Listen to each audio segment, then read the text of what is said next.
My skin is black. Praise Ahayah. Children of Israel are here. Mount Hor. We're going inside the tomb to pray for our brother Aaron. Holy land, Kadesh. We are in Kadesh. And as you know, Mount Hor is at the border of the children of Israel heritage. So we're still within the borders, but this is one of the borders.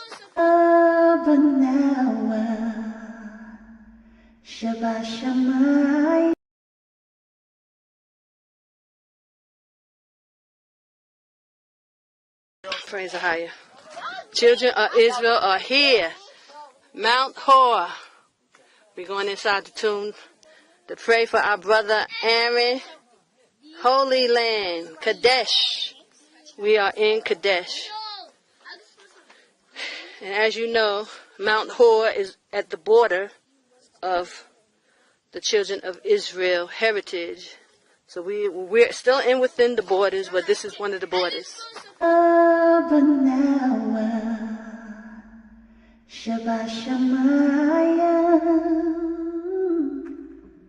Qadash, Ahayah, sham, Ahayah,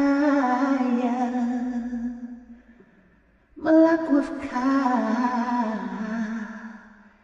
Thabat Zawanka,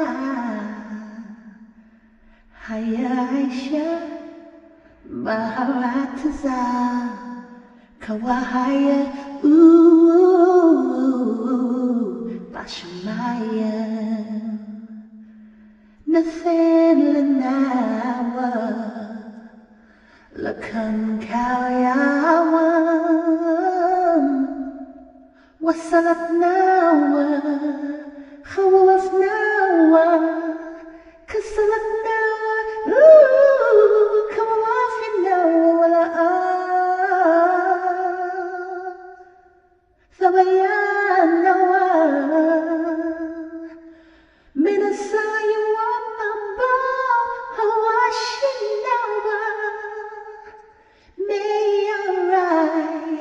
Kayalaka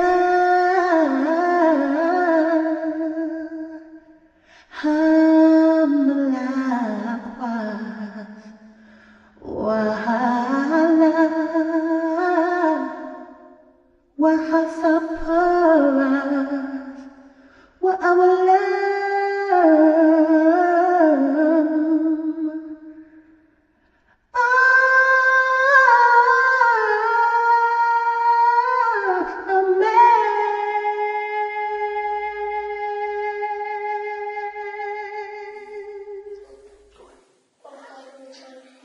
Our Father which art in heaven, hallowed be thy name.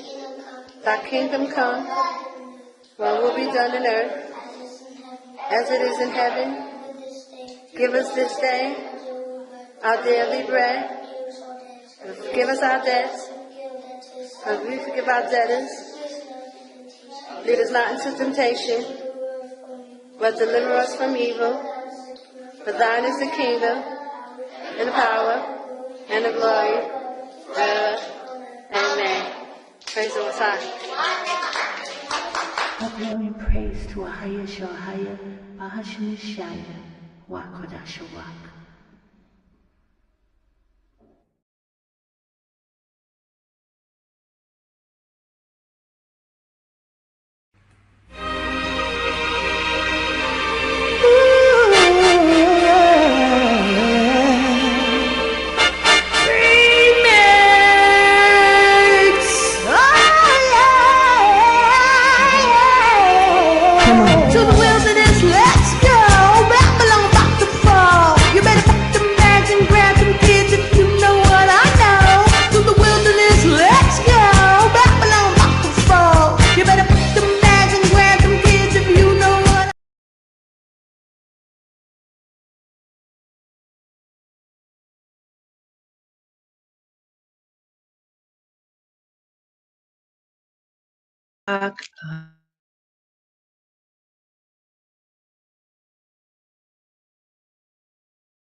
Hold on.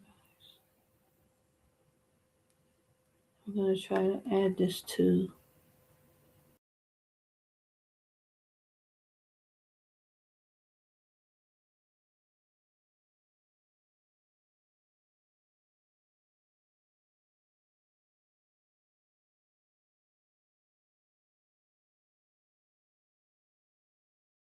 Coming on. I hope you can hear me. Let me see. It's still turning. Ooh. I hear myself, so hold on.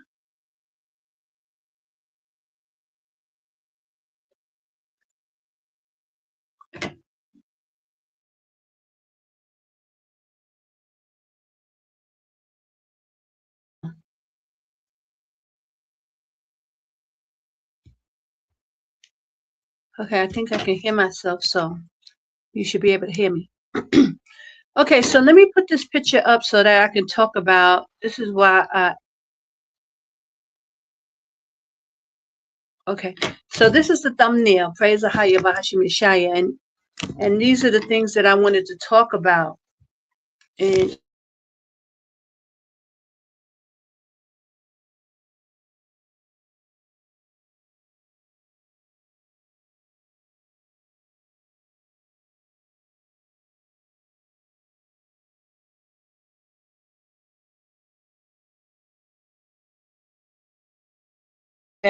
And I'm going to explain what. So if you didn't notice it, hopefully I'm pointing it out to you.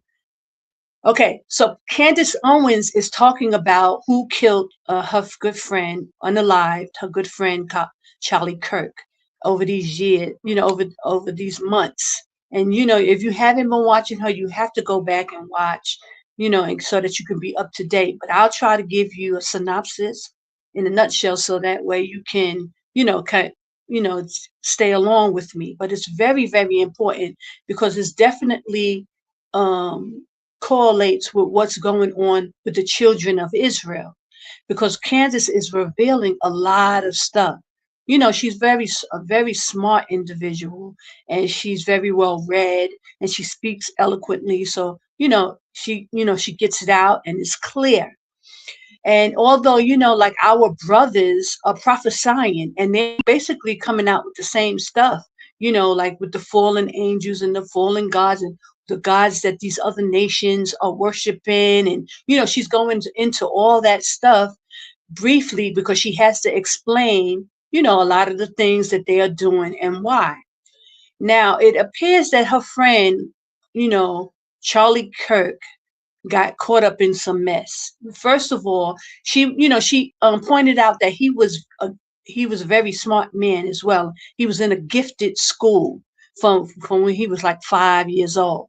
So and she was explaining how when they have these type of gifted children, they will watch them and monitor them and try to get their parents to put them into these special schools so that they can kind of watch and monitor them, and end up putting them on drugs and using them for these psyops that they have going on, like with the young man who unalived Charlie Kirk. It's believing that he was in some kind of program, which is we call it the MK ultra kind of thing, where they are using people from young kids, using mind control and this and that, and they end up getting them on psychotropic drugs and things like that. But if they don't use them in that capacity, they will use them in the capacity of Charlie Kirk.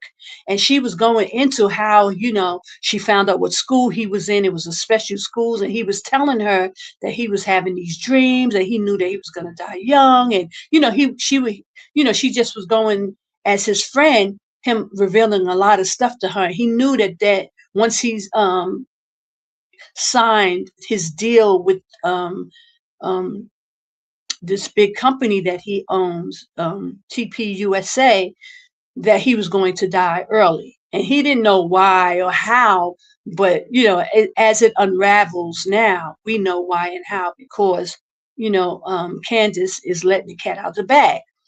Now, how it pertains to us and the awakening and the children of Israel, because it's a psyop in its own right, but it correlates with what we got going on because it's showing their hand.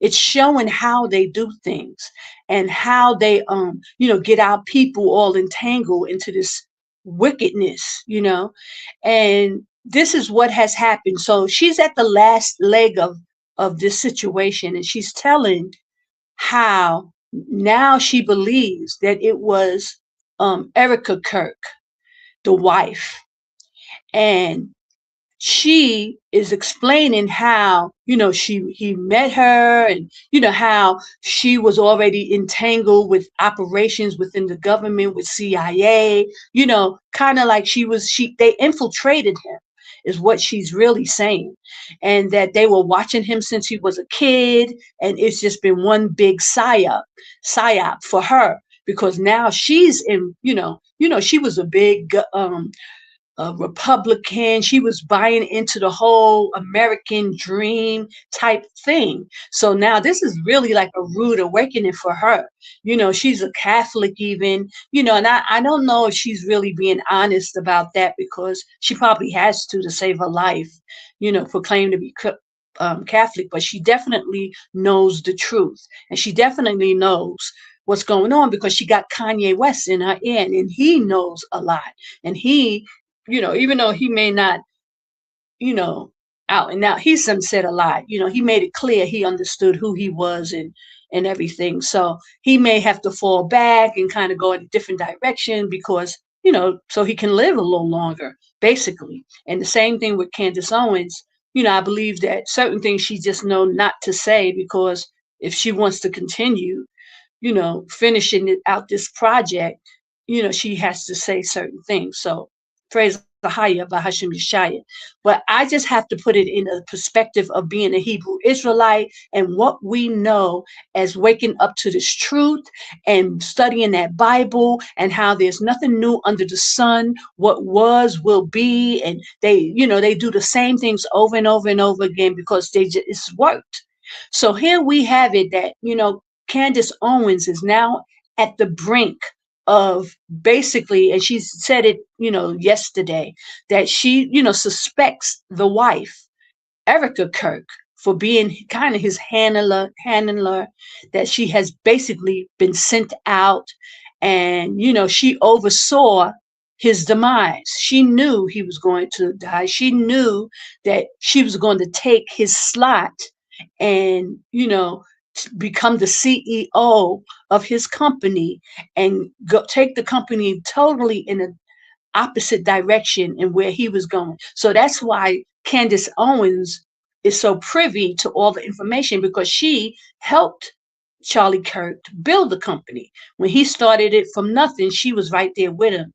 She was doing all the traveling, the same thing that he was doing. And as a matter of fact, they were preparing him actually for presidency. He was definitely going to be a candidate, and I believe that's another reason why they got rid of another underlining aspect of this that she hasn't really touched on yet. But it was seeming like they were prepping him that he could have been the next U.S. president, and that's even more reason why higher ups really wanted to get rid of him if he wasn't going to go along and he wasn't going to play, ball with them, and which he wasn't, because he made it clear. And right before he passed away, he started telling people they're going to kill me, they're going to kill me, because he wasn't going along. Actually, he turned down Bibi Netanyahu, who wanted to fund his thing, because what he did was such an amazing thing. He was going to campus, the colleges, and recruiting all these young people to vote for, and that's how he helped, partly responsible for getting Donald Trump reelected, because he had this grassroots with his company, because he was doing tours. Him and Candace were going on tours talking to college students, and had this whole thing about free speech and, debating and this and that. And it ended up blowing up. And he used it to help get Trump reelected. So this thing has layers to it that have not even come out, because it's going to, I believe it's going to come out. And I don't know how she's going to bring it out, but it seems like, President Trump is even entangled with this whole thing. And she hasn't mentioned it yet. But Erica Kirk, you see, the first thing she did was she endorsed J.D. Vance for president for 2028. So as soon as she got the opportunity, she, because she's all entangled with the White House, with the, Republicans, and because her husband was this guy, almost single-handedly got Trump re-elected, with his grassroots, company and things like that. But they saw that it was so big, they was offering him billions of dollars, but he had to align himself with the small hats. And he started seeing how corrupt they were firsthand. They were threatening him if he didn't do this. They told him that he had to get rid of Candace as, the person that he was, campaigning with, not for presidency, but he was just going to these college campus, talking, him and her together. So they found a way to get her out of the picture, and they wanted her gone, because she definitely wasn't going to play ball with them. And, they didn't want her in the midst of it. So he ended up marrying this woman, Erica Kirk. So at first, everybody was, saying she was a grieving widow, but Candace brought it out. When I tell you, oh my gosh, she brought it out and beat this woman down, and basically is telling her she's responsible. She hasn't out and out just said it in those words, but that's what she's pointing to. And it's kind of clear, all the evidence that Candace has come with, that it's the wife. And she was sent. She was the handler. She was, a government plant from, all the alphabet, CIA, but, FBI, whatever you want to call it, Mossad. She is one of them.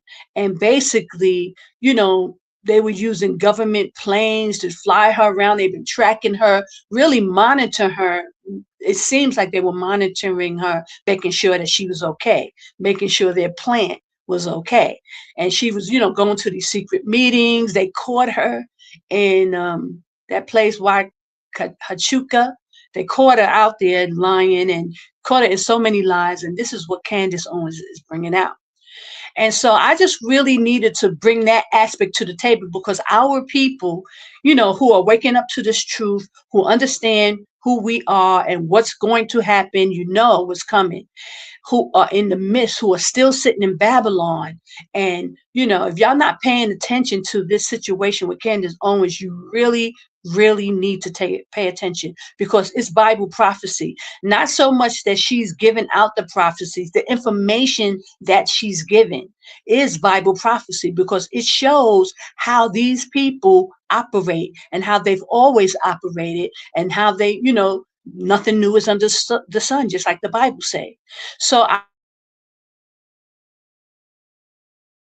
with Elder Carr and the holy days. And, I've been screaming infiltration. And it's like, it's like the Most High is just always putting it in my face, because every time I watch Candace Owens, it reminds me of what, we're going through in the Israelite community with this infiltration. Everybody's taken down. There's a lot of covering up. You're wondering why people are sitting still. It just seemed like a huge psyop, from my perspective, because I'm on the outside and I'm talking to people. You got me on this internet. I'm talking my head off. And it seems like, people are just not budging. People don't acting like they don't see. They can't discern it. There's no Holy Spirit, when everything about us is spiritual.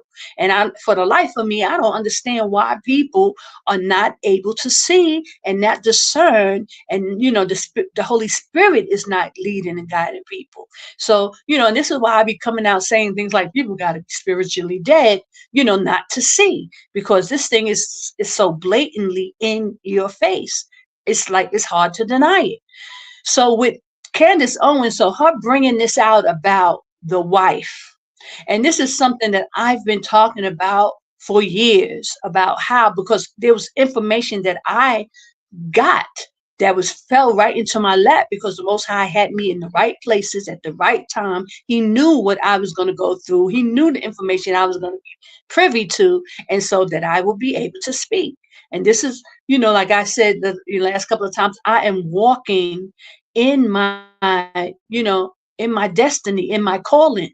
The Most High, this is what I was born for. I was born, he knew that this is what I was going to do. Not only because he told me, the man told me when he told me I was going to take a trip and did certain things that I was going to do, but to be, in it so deep in it at this level, it's almost amazing to me. But so I just have to tell you guys what is going on and what I see based on from what I got from all this information that I've been going through for years and years and years about the infiltration. So, she's bringing out that basically it's the wife. And and that's why I got Cat Williams up on the screen, because Cat Williams is the one who brought it out. He said it in such a huge platform. He said it on the Club Shay Shay show. And if y'all need to go see the clip, go back and watch it. But a lot of people know about it because it's, worldwide. Only or almost 90 million people have seen that interview. So, people can act like they don't know what's going on, but you know that you know. Okay. So that's Candace Owens' little stigma, but she says, you know. Okay, so what Cat Williams brought out was, he said that Hollywood gives you, these wives. This is what Cat Williams was basically saying. They give you these, either they're Edomites or they're half Edomites. And that's why, so many of our brothers are going to these half breed mixed chicks. This is the thing now. If they're not with a straight up Edomite, or Gentile, then they go to with these mixed chicks that, they light, high yellow, with the long hair, and how Cat Williams described them, funny looking. They're funny looking women, because they all look the same. There's these light skin, with the long hair, and and that's supposed to be beauty in everybody's eyes, because they trained you to, especially like the black men, to desire these funny looking women. For Hebrew Israelites, they're funny looking. We don't look like that. So Kat had it 100% right. These strange looking women, these funny looking women, because they're not of us, and they're strange women. That's how the Bible categorized them: the strangers, strange women. And they, Esau, all through the Bible, it talks about how they use their women to take down the other nations. And I've watched it even here, being in Jordan, with the Russians will come out of nowhere. There's a lot of these Russian, and they'll come and, latch on to these men. And, Caucasian women come out of droves for them and be throwing themselves at these men here. And it's a lot of it is because it's part of the take down. How they take down their nations is by using their women. So basically, this is what, Candace is bringing out. At first, she never wanted to accuse his wife. She was trying to protect his wife. And she probably thought that the wife would help her, because she knew that she loved Charlie. She knew that, she was going to fight for Charlie.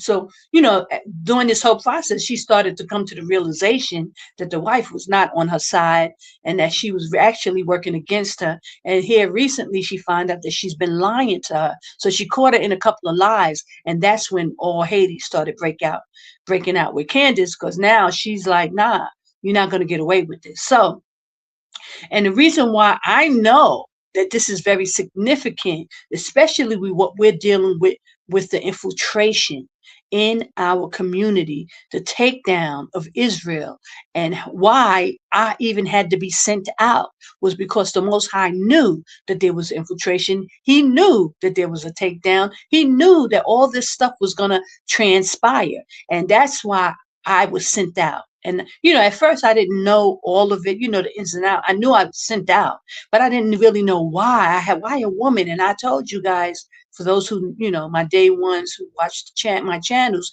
I was always questioning the Most High, like, why me? Why a woman of all things, especially how our brothers deem women. They have this thing about women, like, oh my gosh, they don't want to even hear from a woman because of the trauma they have gone through in their captivity. So that makes it even a harder situation to deal with, having to deal with, basically coming to speak to the men. They have to be the ones to wake up, and get out and, start to prepare and get back in line with Ahayah. So that's what's making this even more of a catch-22, because, these brothers are hard-headed, stiff-necked. They got trauma and all kind of drama and all kind of hang-ups and issues that, they ain't trying to really hear it from no woman, like that. So, and that's, I guess, this is how the Most High do things all through the Bible anyway, with his mysteries and, how things turn out. It looked one way, but it's totally something else, because it is just how he does things. Praise Ahayah, Bahashim Yashaya. And only the wise and people with some sort of wisdom, or who have the Holy Spirit, will, connect back to him and get the information. But if you, operating in sin and things of that nature, you're not going to hear, and you're not going to see, and you're not going to grasp, So this is the dilemma. So what she's bringing out basically is what I've been saying all along. And I'm so thankful that she's bringing it out. That, I was telling y'all for years the situation with Elder Carr. Now that y'all know that it's infiltration, why? Because the brother from IUIC, let the cat out the bag. And if it wasn't for him, I would still be scrambling around on this internet trying to convince people that it's been a infiltration. It was a complete takedown. Praise Ahayah. The Most High threw me a bone, because I would still be, but I know now that I'm not getting all the negative comments. People ain't saying she's lying anymore. None of that. Praise Ahayah. All that is out the window, because that brother came out with the evidence. The Most High brought it forth through this brother. And y'all know I wasn't lying, and that there's infiltration. You see the hand signs. Something is up, but people still want to stick to what they're sticking to. I mean, that's just hard-headed Israel being Israel. You got to go through what you got to go through. But you trying to say also about the infiltration, when I was telling you that Elder Vakar was married in the very beginning. He was married. He had just gotten married like a month or two right before Elder Zah came out of Babylon. And I was privy to that information only because that's Elder Zah told me. He was like, he was jet lagged because he was at Elder Vakar's wedding. And Elder Vakar was set to marry this woman because she was pregnant. Not because she was pregnant, but they had been together and now she was pregnant, and they were getting, what people do. That's what people do. They get married. So, and I kind of guess it happened really fast, because when he was on the Blog Talk show, the woman, his fiance, would call in, and she had this real like that lady that's talking on the that comes on his show. He calls her Sunshine. That's her name. She calls in and she's really high pitched voice. I believe she's coming on to mock him. Really, it's a mocking, because that was how his fiance sound. And they took, they split that whole situation up. They put the sister who I have on the screen, Lara, and she started traveling with Elder Vakar as his wife. Now, I wouldn't be privy to this information had it not been for Elder Zah coming out to Egypt to meet with me, and just happened to mention that he was jet lagged because he had went to Elder Zah's wedding. So I knew he had just got married. And so then, I was spent time with Elder Zah. I mean, nothing really much. He was looking at locations, but he wasn't really telling me anything because I was a woman, and it was a man thing. And I didn't know. I was just waking up to the truth. I didn't even know about being an Israelite, only through him and Elder Carr seeing them on YouTube. And everything happened so fast before I knew it. It seemed like forever it took them to come out. But next thing I knew, Elder Zah had come, so I didn't, I had just was in the process of finding out that I was an Israelite. When I left Babylon, I didn't even know I was an Israelite. I knew nothing about the Israelite teachings or nothing there. I wasn't paying none of that stuff no mind. And I was into the Christian church. So I was sitting in Israel. I went to Israel, sat there, and did not even know why I was even in Israel. It's like the Most High just told me to get up and go, and I went. And I told you the whole time I was asking the Most High, like, why? Why me? Why I gotta go? Da, da, da. I was asking these questions. And slowly, little by little, he started to show me why. And that's how I understood about the infiltration. But it took years before I figured it out, between me being hacked and death threats and all kind of menacing messages and marriage proposal. I was going through a lot, and not knowing what was going on. What was this all about? Okay, so, but one thing I do know is that Elder Vakar was married and he had a baby on the way. And that's what information. So all this stuff had just fell into my lap, and even at that point, I didn't think about infiltration.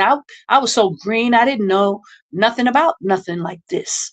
But I'm saying to you now, and even more, because Candace Owens is bringing out this information. So y'all gotta watch it, because it's unraveling. I mean, she's at the last stage of it, but she's basically is telling you that the wife is her.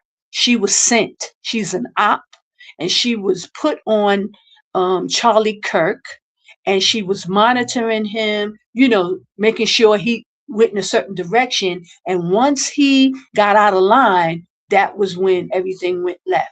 But seemed like she was prepared, and that's how and why she was so quick to become the CEO in the midst of the man passing away. She did it took her no time. She stepped right into the role. And everybody's just talking about how she's just not really grieving at all, because she was sent. And so that's, it just comes back to this real time situation of with Elder Vakar, why he just can't get them holy days right. He just refused to correct himself. And listen, I've been always trying to give this brother the benefit of the doubt. So listen, they're coming out with their new calendar, and now all of a sudden he's saying, oh, the Gregorian, he got the Gregorian and the Hebrew numbers, just like my calendar, because they've been taking anything I come with, they take it. So listen, praise Ahayah, because I got it from him. It's the Most High's calendar. But the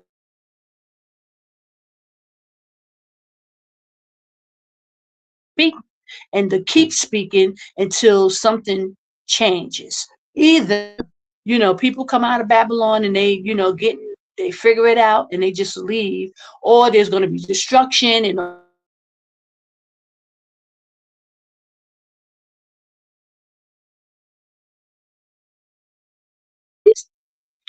because, brothers and sisters, I have to tell you, which I've said it before, the Most High sent me to a church to make sure I understood how important that calendar was to him. So before I even left Babylon, excuse me,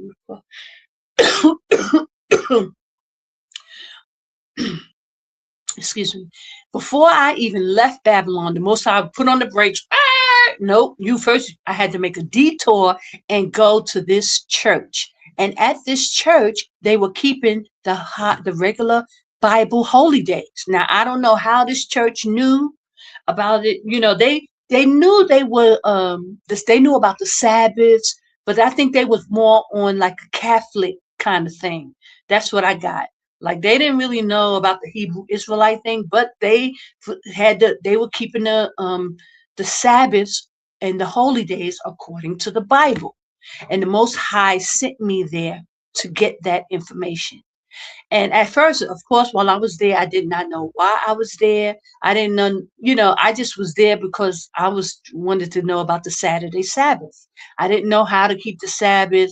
And I just looked online and I ran across this church. And it's a long story. I won't go into it, but I've told it many times. And he sent me to this church to see about his holy days. So that's how I know it's very important to him.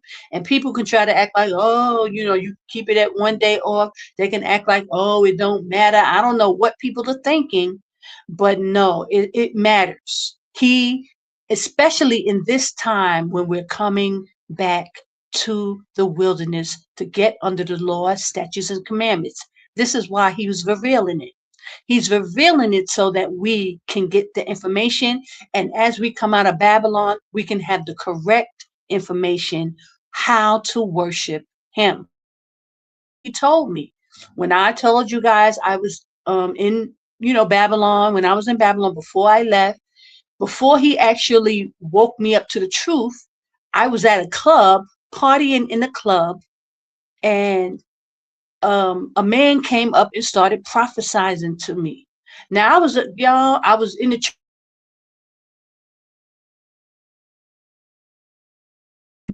New York, and once I had moved to LA, I was going to church in LA. He could, if the Most High Spirit was in any of these churches, he would have definitely had a pastor prophesy to me. It was not that. I was in a club, y'all, and a man came up to me and started prophesying and told me a lot of things and told me what was going to happen to me. And I have a video, but I want to show this video. I don't know if I'll be able to because it's so bad, but I'll try because I wanted to go into discussing a situation that Elder Ricard, an excuse he brought up in his last video, and I wanted to address it because I think I need to, you know, uh, um, and I'll get back to the calendar thing as well. But I wanted to tell you about this video because it was me talking about telling about how Ricard. I went to Elder Ricard. Hmm. How convenient, huh? All of a sudden. I don't know if you guys can hear me, but my screen just went down. So let me restart it. I don't know if you can hear me because the phone is still on. So maybe you can. Praise Ahayah. But if you can just send me a message in the chat, at least I'll know if this happens again that you can hear me. At least you can hear me. You can't see the picture maybe, or maybe you can. I don't know. Maybe it's just my computer. But all of a sudden it just goes down. Okay. But I will wait till I come back on so that I'll know for sure that you can hear me.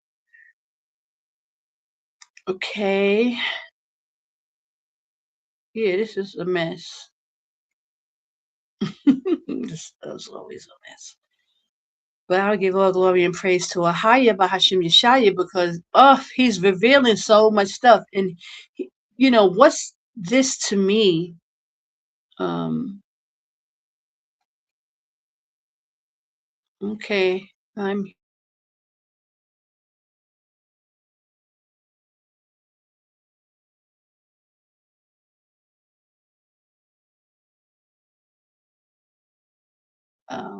no. Hello? It says layouts. You can't load it.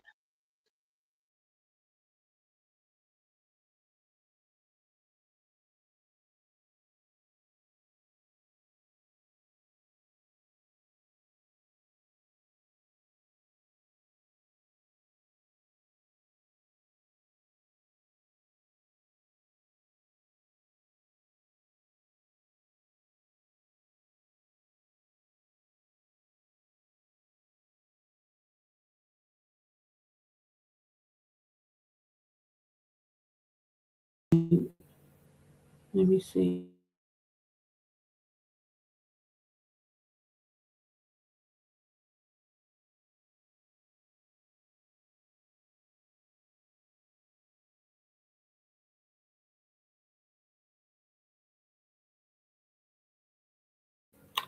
Now the other one went down, but I think you can hear me because I can see the microphone. Okay, so I'm going to continue talking because I see it's working.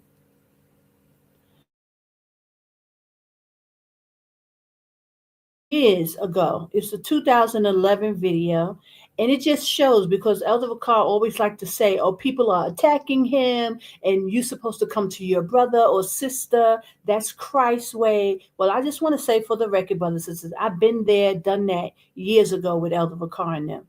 They don't, and they can't say that I didn't do it because I did, and I went with witnesses and all that, and I spoke to elders. The Gabar of the church before he jumped shit. You know, he was, and he was no help at all. all. It It was was a a bunch bunch of of shenanigans. shenanigans. Hold Hold on. on. Now let's double. Let me see if I take that off.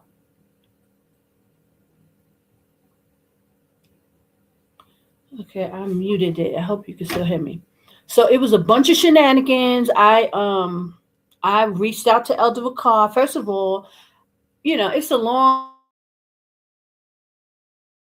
that's very clear, and it has the email, it has the text messages that it was clear that I was talking to him. I told him what was going on. I spoke to him on the phone, and then all of a sudden, once I started telling him that it was his wife, and they were harassing me and sending me death threats, all of a sudden things went haywire, and I could no longer communicate with Elder Vakar. I reached out to Elder Gabar, and I spoke to Elder Gabar like 2 hours on the phone, telling him the whole situation. This is before Elder Gabar jumped ship. So, he can't make up that lie. And he probably was talking about it, about the other people that he's having problems with because people are coming out the woodwork because, he ain't right.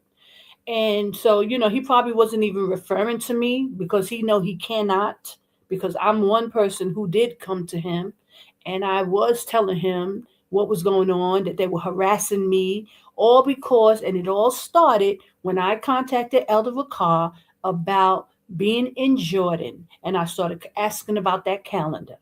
Like, and I say, why did I do that? Because all Hades broke loose. So he can't try that with me. I have documentation showing, and I can put the video. I'll probably put it up on one of my sites or something. It's in YouTube, but you have to find it. I have a lot of videos, so many videos. It's hard to find these videos now because I have so many. But there's a video where I definitely, and I took my time, and I was even being hacked during the video.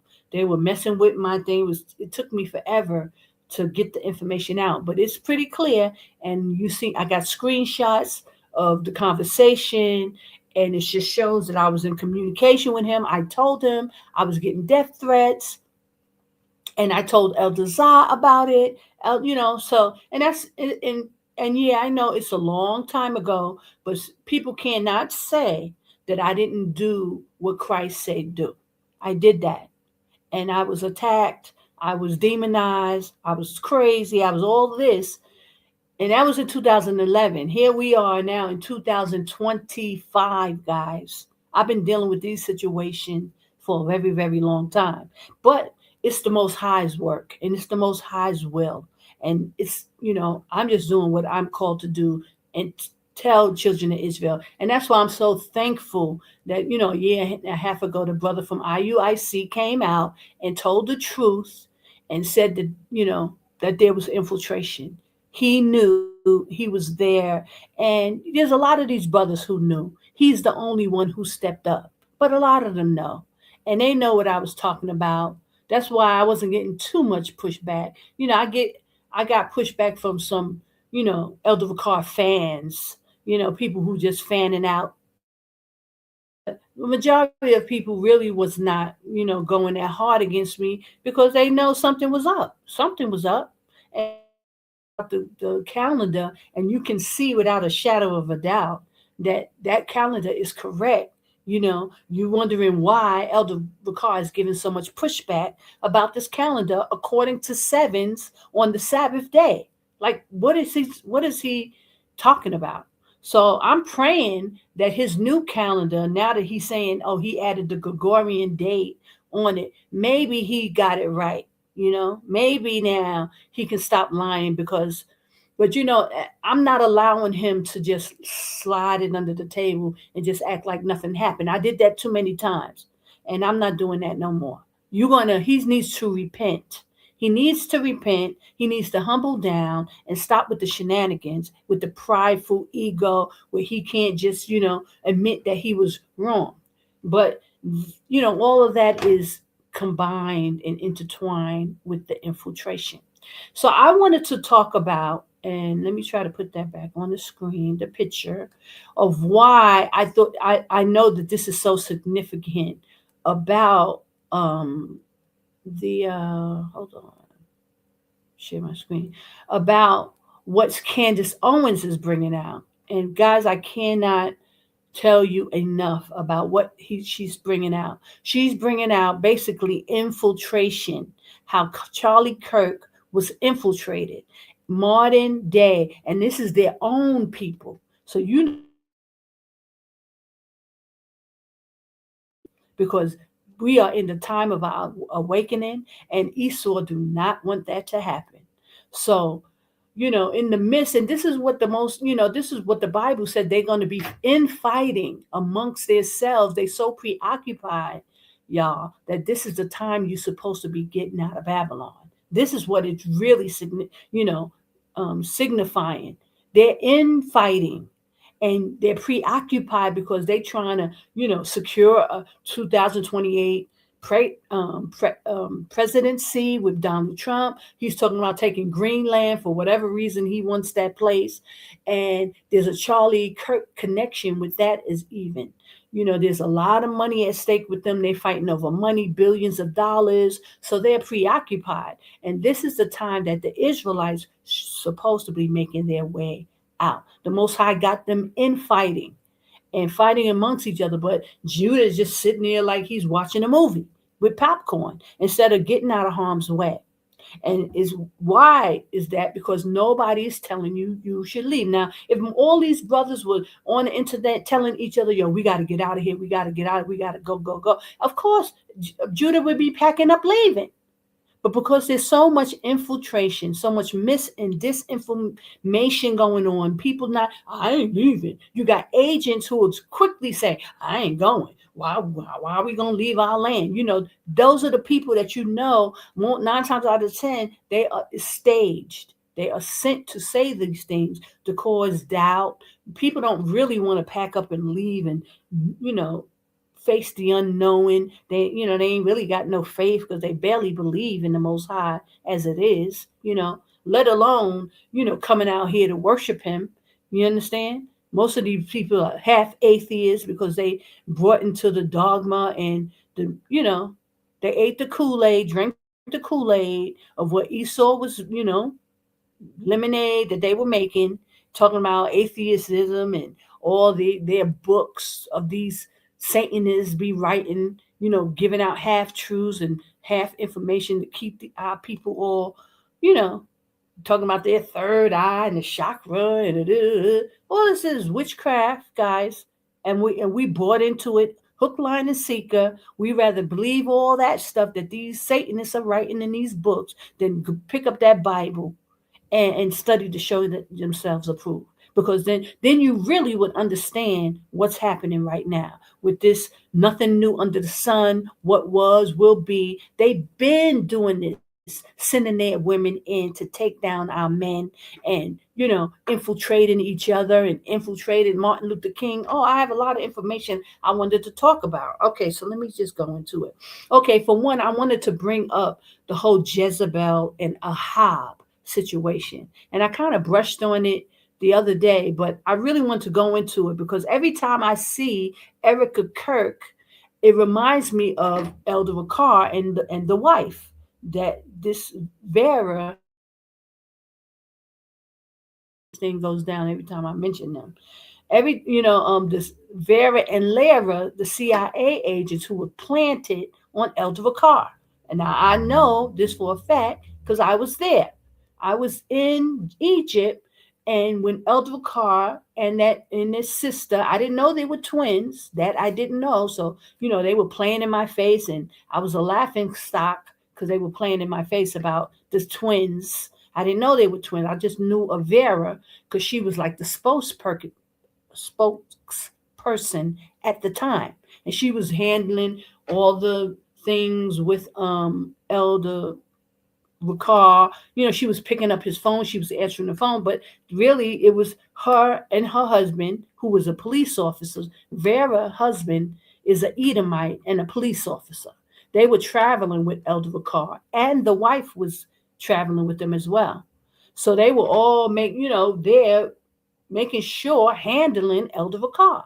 They was answering his phone because I was there and I saw Elder Ricard. Every time Elder Ricard tried to call Elder, every time Elder Zah tried to call Elder Ricard, Vera was picking up the phone. And you just thought, it was normal. But then when you start to think about it, like, that ain't normal. He's a grown man. Why is not, what is she's a secretary? And then to come to find out she's a married woman and her husband was with her. Why is she answering Elder Ricard's phone?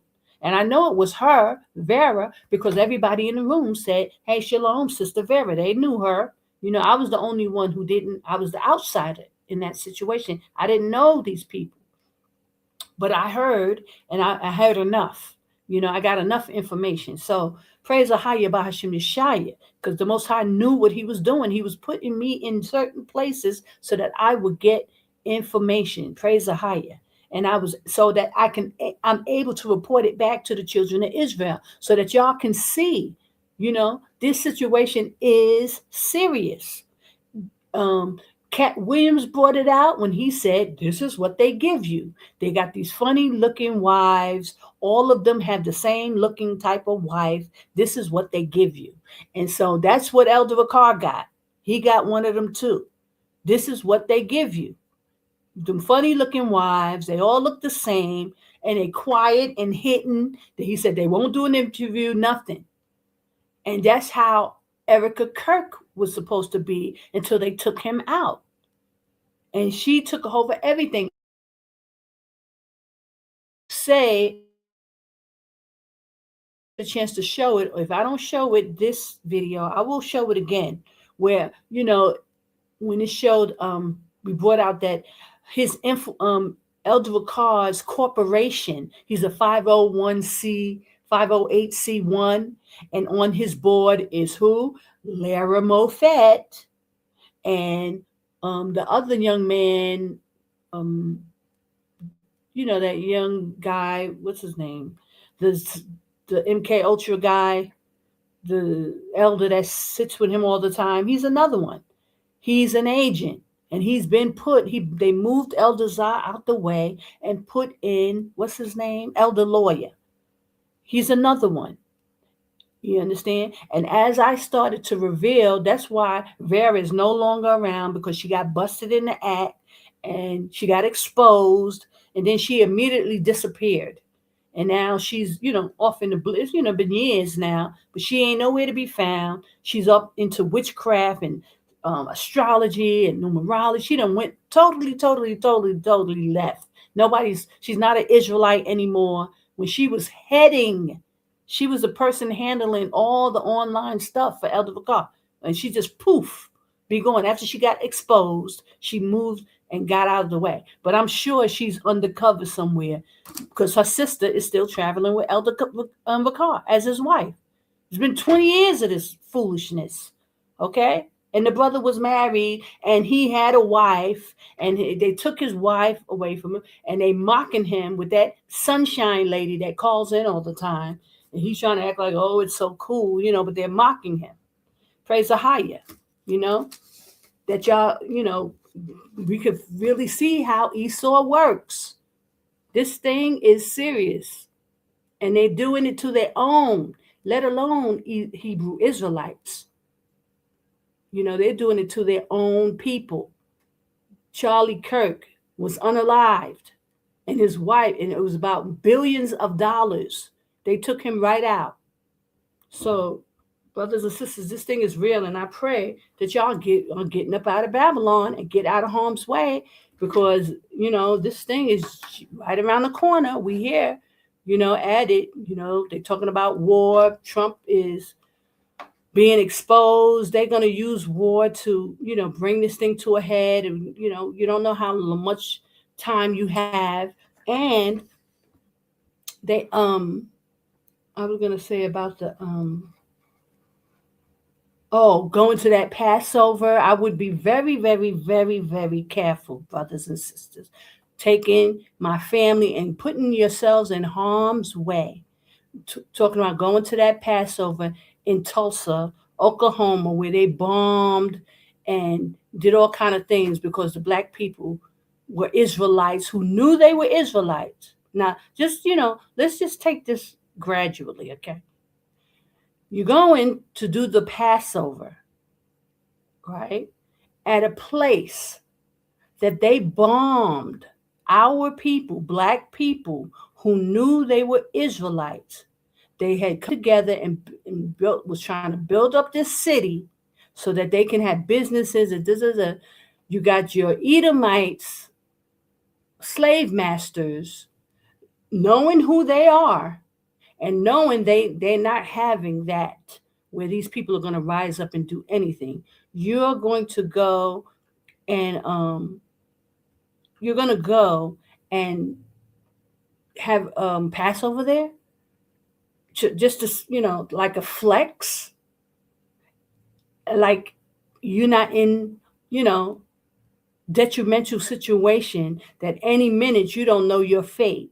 You need to go to Tulsa, Oklahoma, as a flex to gather when these people are at the brink of war with you, and everything about you they despise and they hate.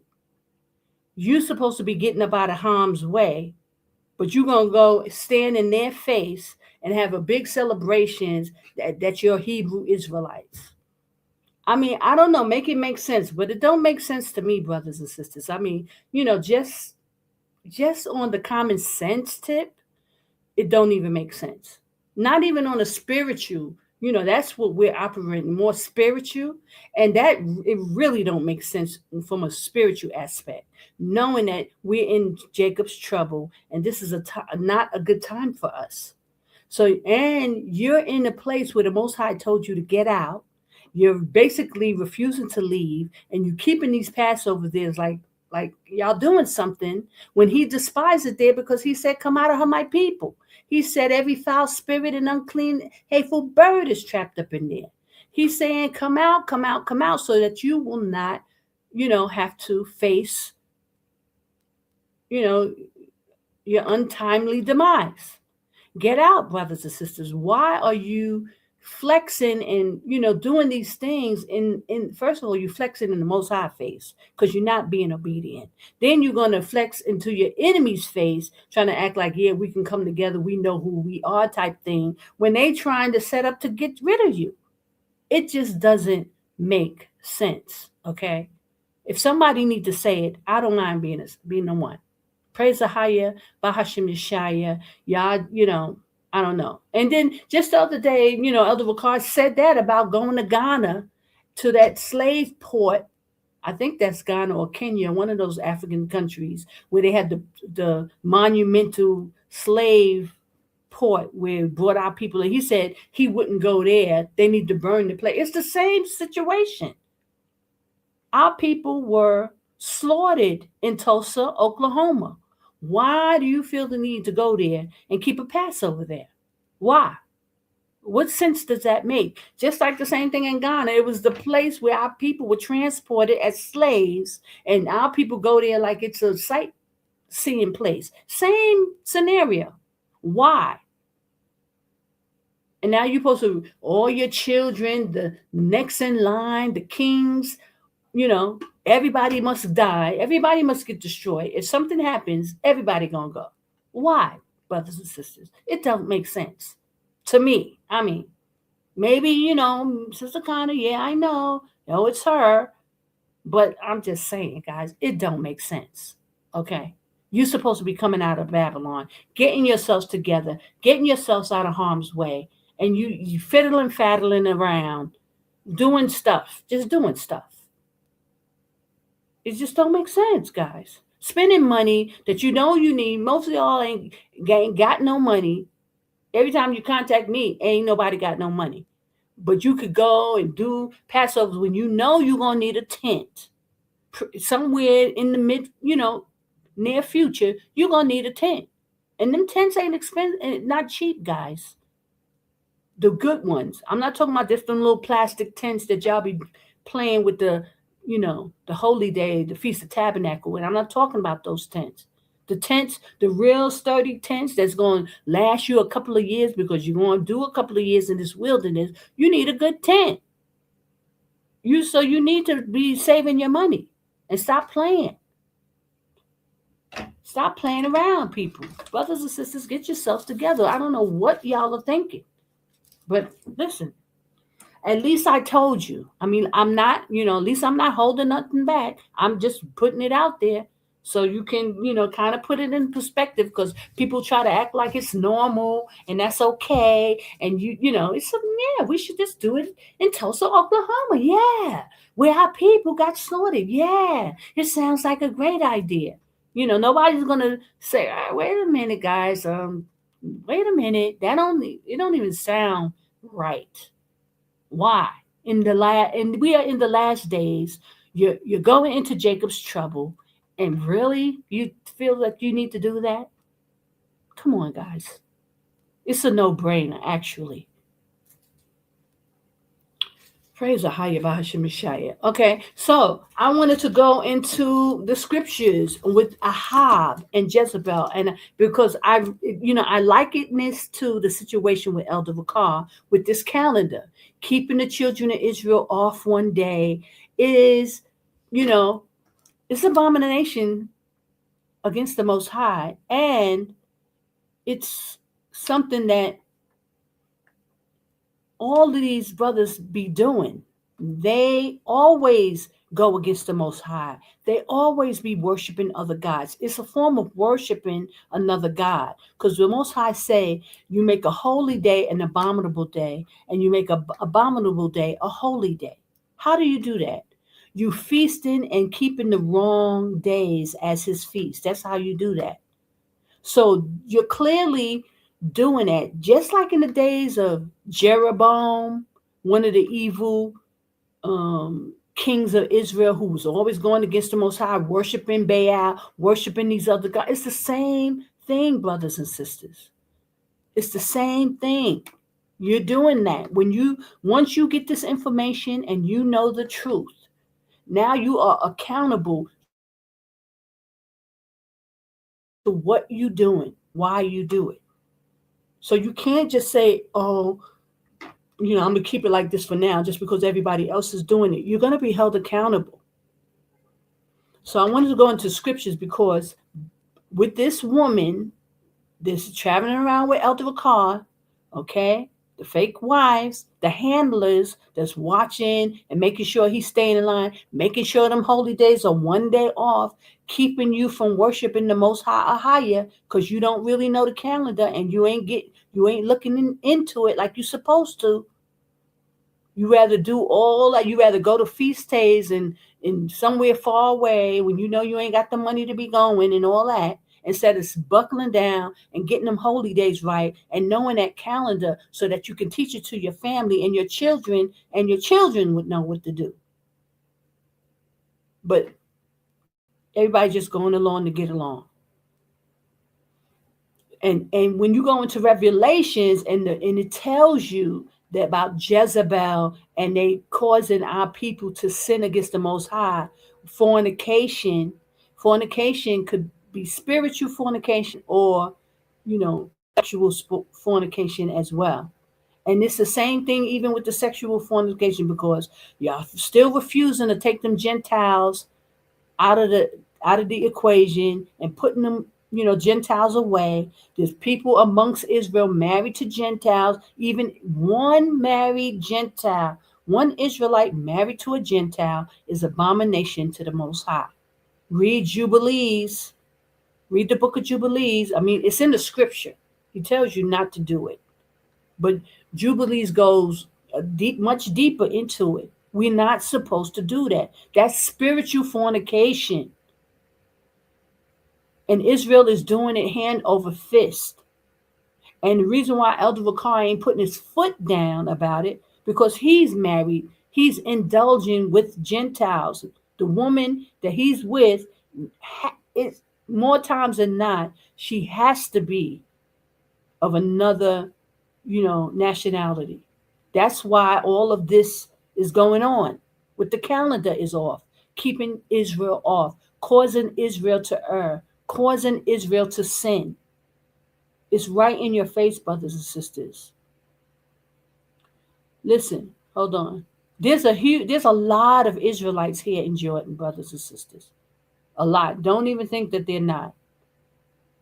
But because there's a campaign against Sister Connor, people will come and, you know, meet with me when they need stuff or when they first come, all that stuff. And I even encourage people to go and be around other Israelites now. You got to be careful and you got to watch, folks, because everybody here who's Israel ain't Israel of Israel. But there is a lot of Israelites here, and people are gathering. There is a body, you know. I just say, and I tell people, listen, people want to, be with the bruise. People want to be amongst bruise, and I get that. But we are not in the time and place to be just gathering with bruise and not really caring what they believe and what God they call on. So me, myself, I can't indulge with it. There's a lot of Israelites here, and a lot of people are doing different things because Israel, they got to get snapped into place. They got to get, how hard headed our people can be. So trust and believe there's Israelites here, and it's a lot. It's a pretty decent. Now I'm not saying that everybody is doing what's right. I can't say that everybody is calling on the same gods and all that stuff, and that's an issue. It's an issue for me, you know. So you said, shalom, everybody. Thank you for joining me, and please hit the like button. Praise Ahayah B'Hashem Yashaya.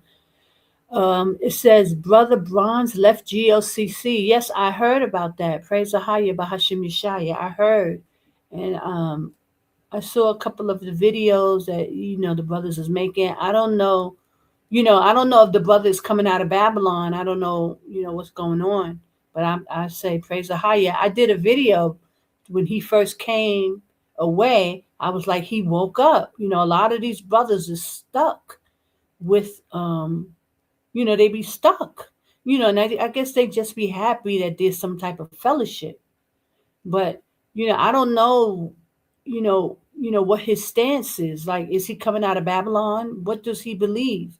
Does he still, a lot of brothers, some brothers, they'll fall out with Ricard, and then they want to change the name of the Most High. They get mad about stuff, and then they want to change all. So I would like to know, like, is the brother coming out of Babylon? Does he believe, or some people just want to be in the wilderness in America? I don't know. Some people can't leave. So whatever the situation is, but I'm praying for these brothers. I pray that, and I'm so happy that he got away. He got out of it, and I would like to say to him, if he ever run across this video, just to say, you know, that the infiltration is real, brother, and it ain't easy to detect. And I saw a video where he was saying one time that people wasn't letting him in. He wasn't being really brought into the fold. Like, he was in the GOCC and everything, but they wasn't really like welcome him in. And I can say to you, brother, that it's because of infiltration. That's why, and I have a picture. Just let me show you this picture, and I'm going to just show you, because people really don't want to take an account of this whole infiltration thing. It's real and it's serious. There's infiltration, and Elder Vakar has been taken down. Now he's a heck of an actor. He's real good at being disloyal to the children of Israel. You know, That's why, I go at him because, since you got to be in that position, okay, well, you're going to take it. You're going to get it too. You understand? So I understand that he's infiltrated, but he's a big stumbling block, you know, coming against me when I Most High got me sitting here in Babylon, and you know he's leading the children of Israel astray with the wrong holy days and being one day off when that was a one thing the Most High showed me specifically, because he knew I was going to be in this situation, that I would have to explain it. He knew, and I wasn't good with numbers, and I would have to figure it out. And how bad did I want it? You know, because I could have lived like, oh, forget this. It was busting my brain, actually. It wasn't easy for years. Y'all saw me struggling with that calendar, and I couldn't explain it. I was, talking out the side of my face. I couldn't even explain what I was talking about and how to show you guys. But praise Ahayah for his mercy. But here, I want to show you this. Let me show you that. I can show you this picture. Hold on. Because it's real. And y'all can show this to the brother. I took this picture. This is a recent picture. Let me take this down. Of Elder Carr at the last little thing he went to in California. And the brother sitting next to him throwing up the hand signs. The 666. I don't know if y'all can see that. You should be able to see it. And I'm sure y'all, a lot of, GLCC members watch this. They be seeing these hand signs. This is just the other day. The brother throwing up hand signs. And they everywhere. They got these agents all throughout. They're watching all the churches. They're making sure people don't be spreading no emails about coming out of Babylon. Because if that happens, you will get discommunicated. If you even talk about leaving Babylon, they will discommunicate you. They will make sure nobody, operates with you. It's like a cult. They're operating like a cult in that sense. You can't talk to somebody if they, talking about leaving Babylon or even suggest it to anybody. It's a problem, y'all. That's how you know it's something ain't right. And he talking about, oh, I'm not responsible to bring people out of Babylon, but yet you're responsible to hold them there. You're responsible for them not being able to share a video about coming out of Babylon. You all engulfed in that. But yet when it's time for help and people need help and how to move and how to get out of harm's way, then you're just an apostle. What kind of foolishness is that? Who you think you're talking to? And who you think you're playing with? And people should really be offended about this foolishness that people be spewing out the side of their face. Oh, you can't.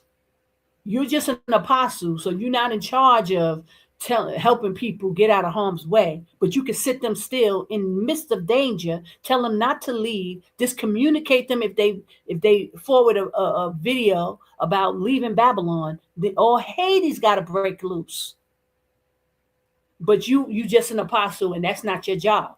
What kind of foolishness is that? Either you is or either you ain't. One or the other. And if you ain't, then move out the way. Period. Don't start talking. Don't talk to them no more. Do not, take them off your timeline. Don't send them no emails. Don't talk to them. You got all that going on, but yet when people need help, and now it's all in your face and your responsibility. Why? Because you're taking their money for tithes and offerings and this and that. The elders need this, the hurricane this, the school this, the building fund this, all this stuff. But when it comes to trouble, I'm an apostle. That ain't my job. That's some foolishness right there. And if y'all going for that okie doke, then listen, you might as well send your money here for the land so that you'll have a place. Because I'm being held responsible. Yes, it's Sister Connor. You can come straight to me. I ain't going nowhere. We need some land here in Jordan So when our people get off the plane, there's some place to go. And I'm responsible. I don't have no problem because I'm not irresponsible.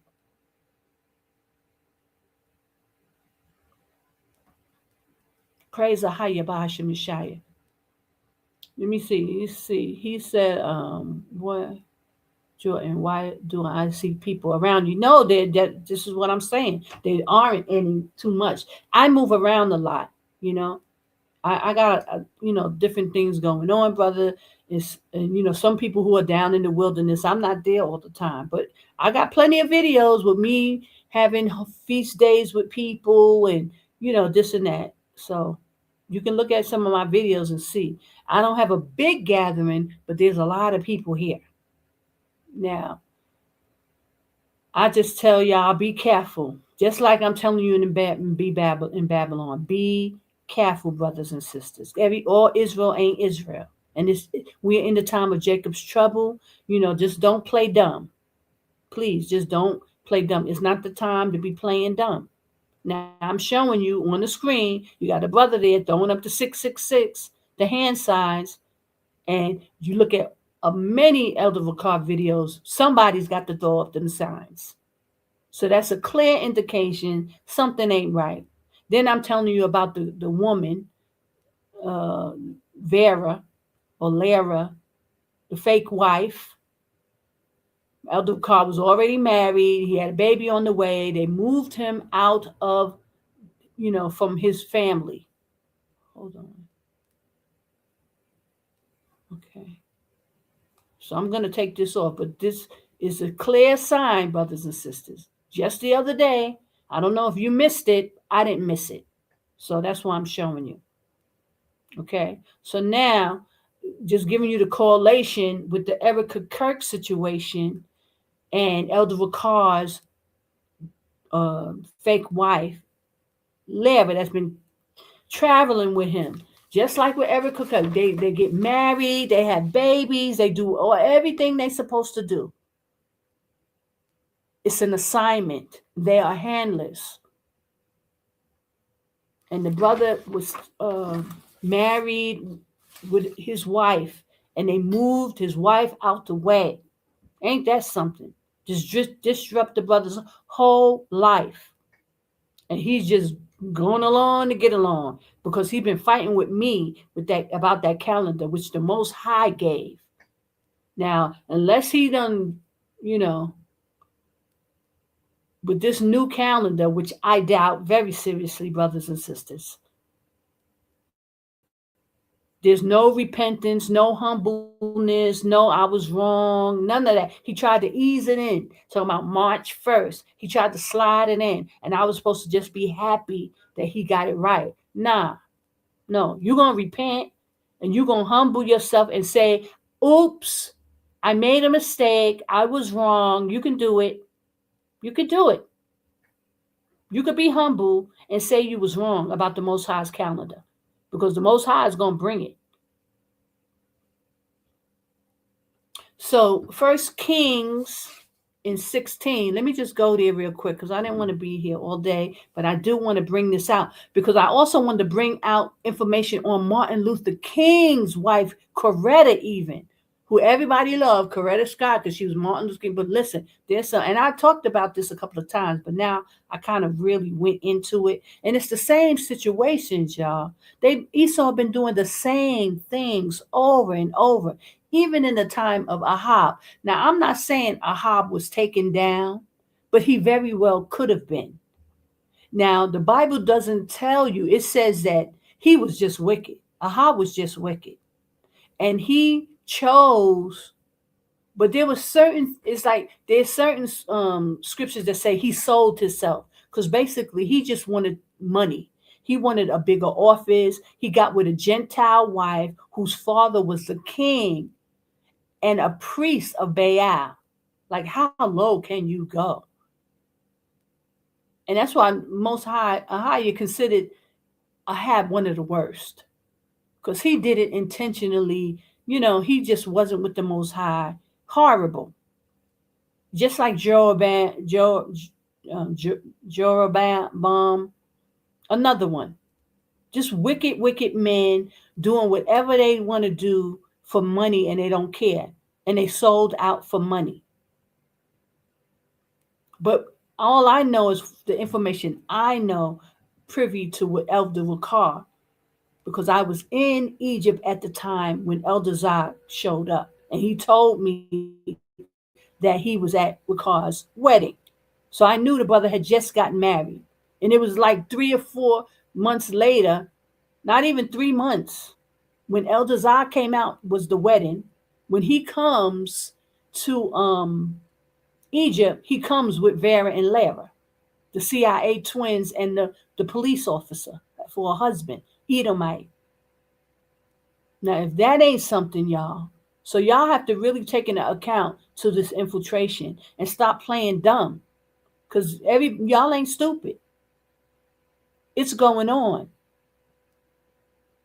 And I've been telling y'all for years, so it don't make no sense for brothers to be huffing and puffing about Elder Vakar with the foolishness, because he's infiltrated, y'all. And that's what I was just saying about the brother. You can let the brother know. He was in the midst of them. He prays Ahayah, he got out. Because they probably already knew he wasn't one of them.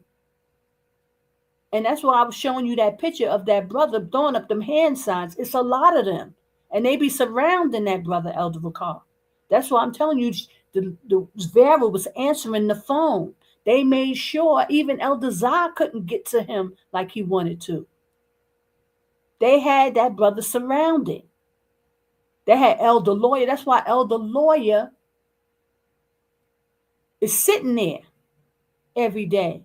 And the one time that he wasn't there, that's when Elder Vakar gives the right holy day. Y'all have to be able to put this stuff together. It's not what it all seems. It's a Hollywood production, and it's right in your face, Israel. Y'all need to get up out of Babylon. Stand strong in Jordan. They don't want you here. This is the place that you need to come to, because they don't want you. They didn't think that we was going to make it here. When I came here, that woman told me, oh, they're not coming. They had a plan, brothers and sisters, that we wasn't supposed to make it to Jordan. This is the safe place. Now, if you was really about your father's business, you would make sure and hurry up and get here. Get to where the Most High said he would protect those found within your borders, and it's where your enemy don't want you to get to. Buy land in Edom. Yes. Why not? Yes, there's land here. This is the borders of the Most High. Did you read? Let's go read this. I'm gonna read this for you. So just because Edom, they say they hear the word Edom. You know, our peoples are so traumatized. You hear the word Edom and you stuck. Edom, because you stuck on the white man is Edom. But this location happened to be where the Most High said he's going to protect you. You got to study to show yourself approved. Yes, Edom. This is where our forefathers dwelled for 40 years, brother. And let me put that in the description bar. I wrote a whole blog about it. And it's free. It ain't going to cost you nothing. All you got to do is read it. And please forgive me for some of the typos. Nothing personal. Y'all, I just, Here,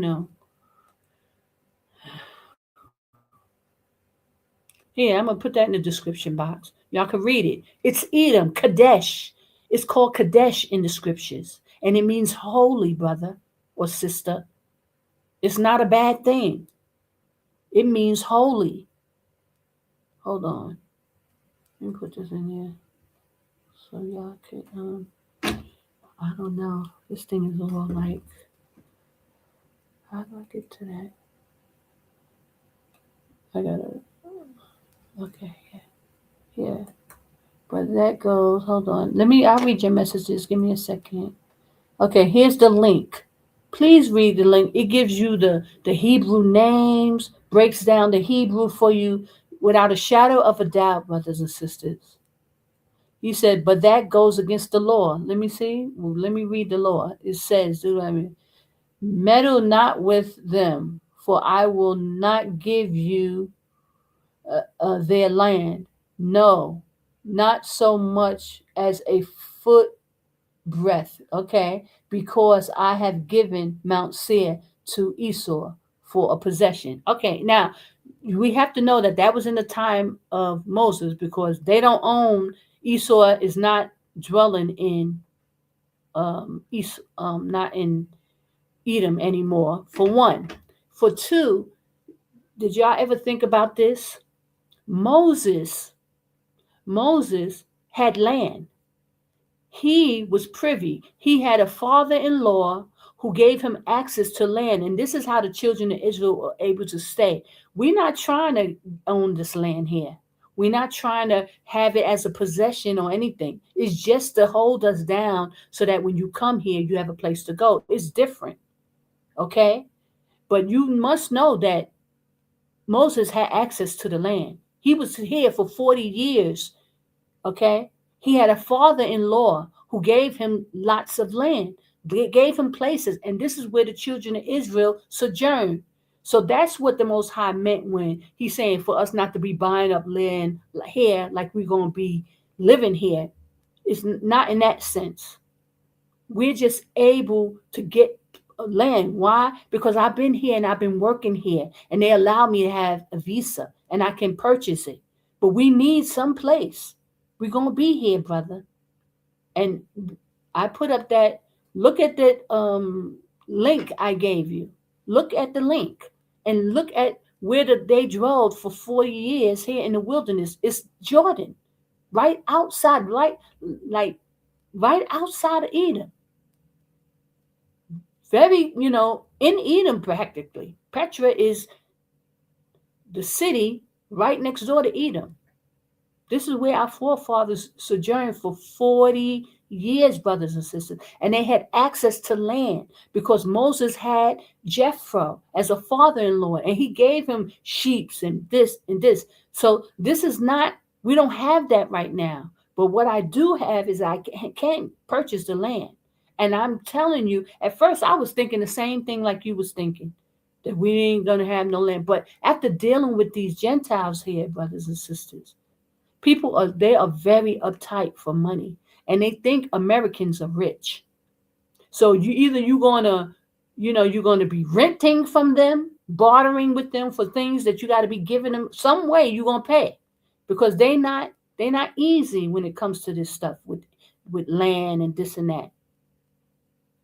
These people are hungry, and you come in here with money and things.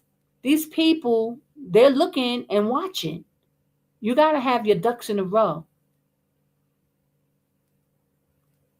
I've been here for a long time. I've been sent to pay attention. This is why the Most High sent me, to pay attention, to watch and see how things go. And at first, I wasn't thinking about trying to buy no land either. But it's like it ain't gonna happen no other way. We got to have a couple of places where we can at least, and then the Gentiles, after a while, they'll start giving us stuff. But initially, we got to have some place to go. He said, the Lord is forever. Yes, it is forever. What I'm saying is, we're not here to possess this land. But didn't Moses had a father here, a father-in-law here, and he had land? He married and he got land, so he had land. And they ain't got nothing. They ain't him being against the law. Because I'm just saying, it doesn't say that he actually brought the land, but he had the land. He had land. Where were they? They went to Mount Hor. They were in the mountain. They were going from Akapa to where were they going? Common sense, brother. Let's just talk for real. The children of Israel was in a place that wasn't theirs, homeland. They were going for 40 years, brothers and sisters. 40 years back and forth in this wilderness. Listen, I'm here in this land. They ain't letting you just park nowhere in this land for nothing. Nowhere on earth can you go and just build a campsite, even in the midst of the desert. They selling the land.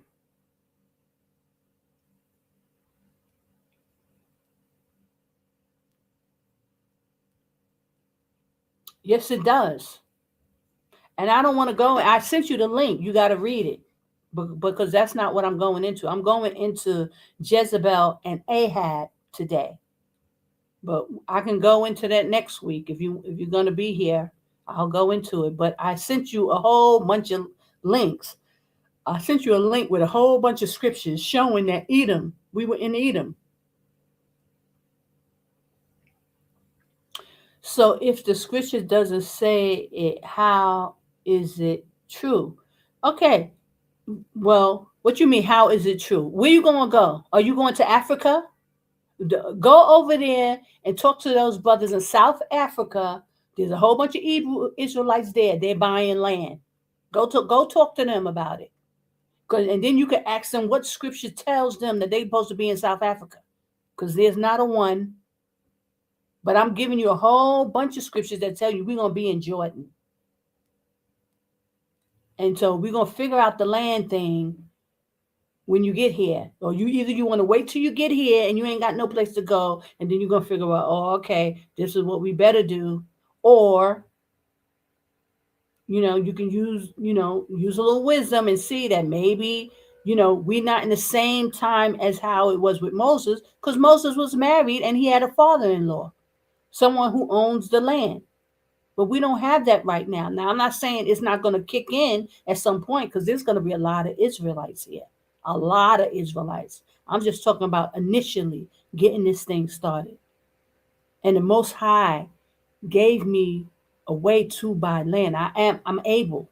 It's not like I'm not able. I'm able to buy land. It's not an issue. Okay, the Lord doesn't change at all. Okay. Are you coming to Jordan, brother or sister? Are you coming to Jordan? Where are you going? Are you going to stay in Babylon? What you doing? Because the law ain't changed about that either. He said, come out of her, my people. Are you in Babylon?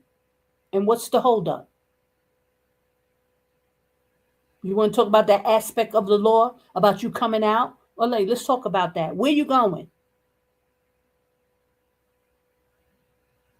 And I'm waiting for your answer, because I'm sure you got a plan. Since you know where not to go and you know what not to do, then you must know what to do.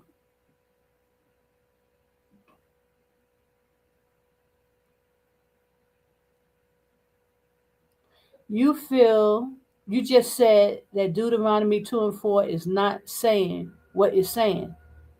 So how are we supposed to come to Eden? I'm saying, okay, you made your point. You saying that. Okay, you saying not no Edom. So I'm asking you, where you going? You made your point. You said Deuteronomy 2 and 4, even though I didn't look at the scripture. I'm gonna just take your word for it. Edom, you saying Deuteronomy 24 says not Edom. Where are you going? Is what I want to know. Because maybe you got the plan. It's simple. If this is not it, then you must know what you must know what you're gonna do. Because I do know you need to get out of Babylon. So why are you here talking against coming out? Shall be in an altar in the midst of the land of Egypt, and a pillar at the border thereof. Okay, so you're saying Egypt. I was in Egypt. I was in Egypt for 2.5 years.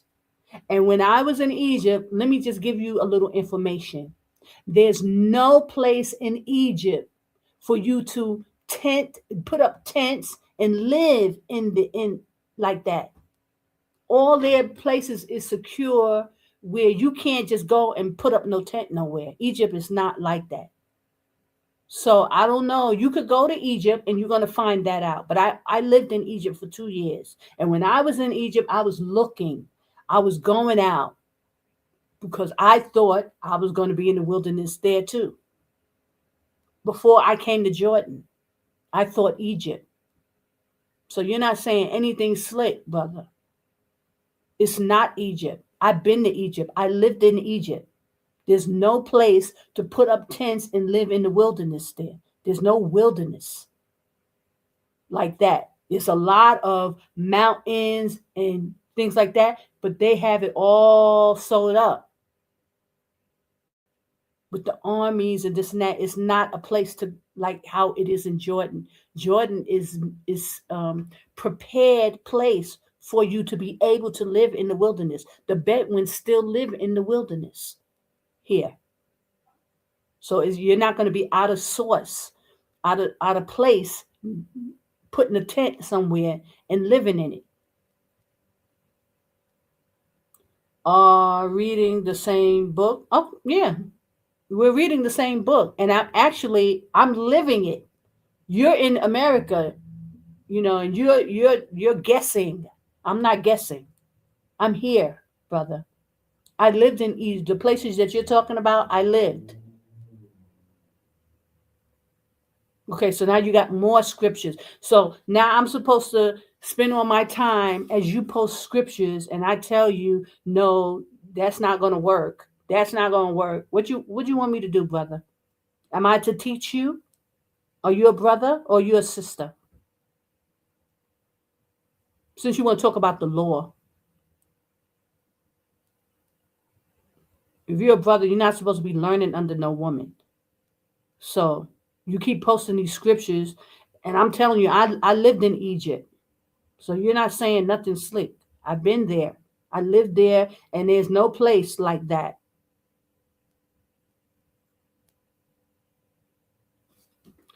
Okay. Well, we're gonna get back to if you want to send me an email, brother, and I can send you some scriptures, about, and I just put up the link to Kadesh. Is really not much more I could tell you. So there's no sense of me keep going back and forth with you when you're sitting in Babylon and you don't know what you're talking about. And now you're saying, and you're too prideful. Now you're gonna call me names. Now I got to get called names because you're talking about scripture, and I'm telling you the scriptures you're talking about don't apply to us being in the wilderness there. We're not going to be in Egypt. That's not the place. So now you're mad, and now you're going to call me names because you can't just say anything to me. It doesn't matter if you've been there. The prophecy is the prophecy, but that prophecy is not it. It's not the right prophecy. You're breaking down scripture wrong. Now what? Am I allowed to say that? Can I say that you're breaking down scripture wrong? That don't mean that. How about that? Then now it's gonna make you even more mad.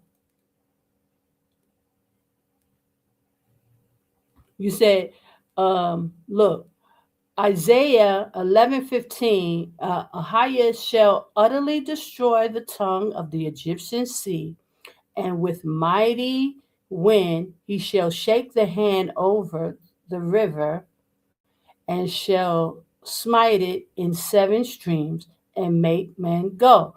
Okay, so what does that mean, brother? You're going to come over to Egypt. From Egypt, where are you going to go? You're going to go to Saudi Arabia or you're going to go to Jordan?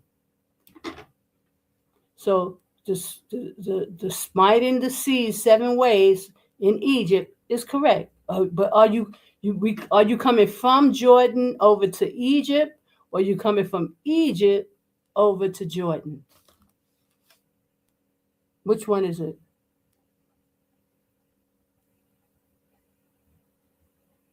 Which one? I'm asking you a question, brother. Now, listen. I see you saying, "Listen to my voice." While I'm speaking against Ahayah.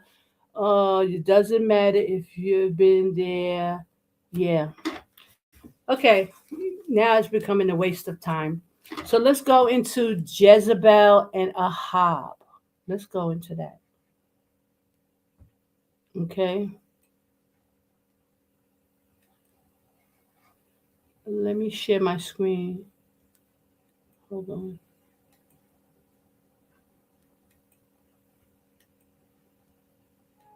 This is what's wrong. Like our people are so confused. Like it's just like have no it's confusion.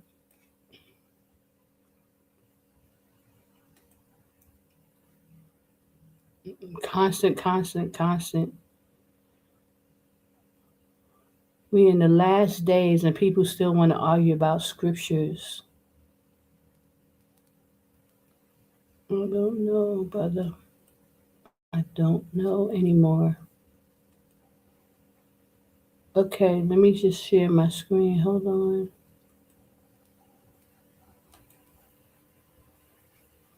I don't even know why brothers even come here. You know I'm a woman, right? And you know I'm over here. This is a woman's channel. So if you have a problem with a woman saying anything, why do you come here?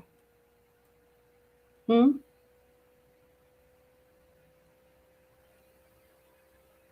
If you have a problem with a woman saying anything or doing anything, you know this is a woman's channel. Why do you come on here? Come over here. Okay, so here we go. Ahab and Jezebel. Now, the reason why we're going to go into that because I think it's very important so that we can see that nothing new is under the sun. Nothing new under the sun.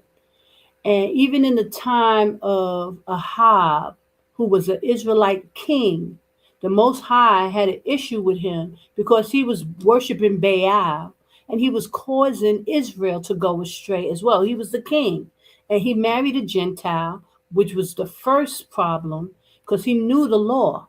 He knew that the Most High did not want him with a Gentile. And he was the king over Israel. So, and then it just goes from one thing to the next. But I just want to show that how Israel been erring against the Most High in these same ways. So the calendar situation is an issue because when our brothers make the mistake of marrying outside of Israel, you have these wicked people, kings and Gentiles who have no good for us. And Israel seemed like they just want to go along to get along, to be around these Gentiles. They, look at the Jay-Z's and all these brothers, Kanye, and, they want money. They willing to sell their soul. This is the same situation with Ahab. He was wicked in the sight of the Most High.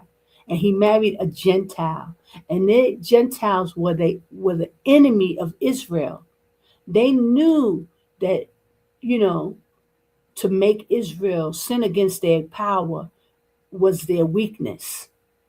And so they would take someone like Ahab, who's just an eager beaver and just want to be rich and he wants to, be a great king and rule, and offer him some money and offer him things, and that he would take it and sell out his people. So that's the situation with Ahab. But I liken the same situation with what's going on with Elder Bakar, with this woman who obviously she got some Gentile in her somewhere, you know.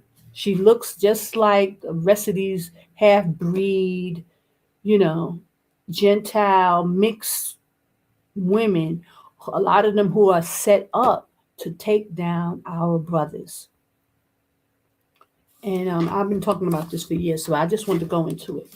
First Kings 16:29, and in the 30th and 18th year of Asa, king of Judah, began Ahab, the son of Omri, to reign over Israel. And Ahab, the son of Omri, reigned over Israel in Samaria 22 years. Ahab, the son of Omri, did evil in the sight of Ahayah above all that were before him. So he's saying he was even more evil than Jeroboam. Let's read. So jumping down to 31.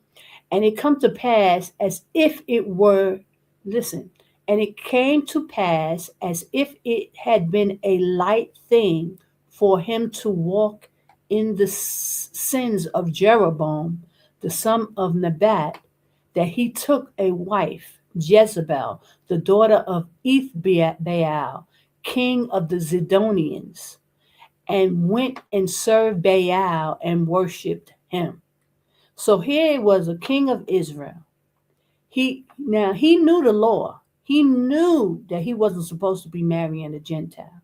So he went against the Most High and went and married a Gentile. And not only did he marry a Gentile, then he went and served and their God and worshiped their God right in the face of the Most High. Right. So now you got he um, a king of Israel married to a Gentile, breaking the laws, statutes, and commandments of the Most High. He said, because she's a Gentile, and her father is a Gentile, and her father was king of the Zidonians, and he was a priest who worshipped Baal. So not only was he a king, he was a priest of Satan. 1 King 16:32, and he reared up an altar for Baal in the house of Baal, which he had built in Samaria. So they was building, altars and things like that to worship in the Most High's face, other gods. And they had made a grove, and they had did more to provoke Ahayah, our power of Israel, to anger than all the kings of Israel that were before him. So he was worse than all the kings, and there was a lot of bad kings. So Ahab was the worst because he blatantly went against the Most High. So now we're going to go to 1 Kings 21:20-9. It says, Ahab said to Elijah, hast thou found me, O my enemy? And he answered, I have found thee because thou hast sold thyself to work evil in the sight of Ahayah. So he was saying basically, you sold your soul to the devil for money and filthy lucre in the sight of the Most High after the Most High made you king. That is so wicked. He said, behold, I will bring evil upon thee and will take away thy posterity and will cut off from Ahab him that pisses against a wall. He said basically everything that you touch and anything that's affiliated. And him that is shut up and left in Israel. And I will make thine house like the house of Jeroboam, the son of Nebat, and like the house of Baasha, the son of Ahijah, for the provocation wherewith thou hast provoked me to anger and made Israel to sin. So I just wanted to bring that out because that was the issue. He made Israel, not only did he sin, by doing all that he did, marrying a Gentile and worshiping to Baal, this and that, he caused all the Israelites to sin in the presence of the Most High. And Jezebel also spake the highest, saying, the dog shall eat Jezebel by the wall of Jezreel. Him that dieth of Ahab in city, the dogs shall eat. And him that dieth in the field shall the fowls of the air eat. But there was none like unto Ahab, which did sell himself to work wickedness. He sold the soul just to have, filthy lucre and gain and to be powerful. He says he sell himself to work wickedness in the sight of Ahayah, whom Jezebel is his wife stirred up. She was egging him on in the background. And he did very abominably in following idols, according to all things as did the Amorites, whom Ahayah cast out before the children of Israel.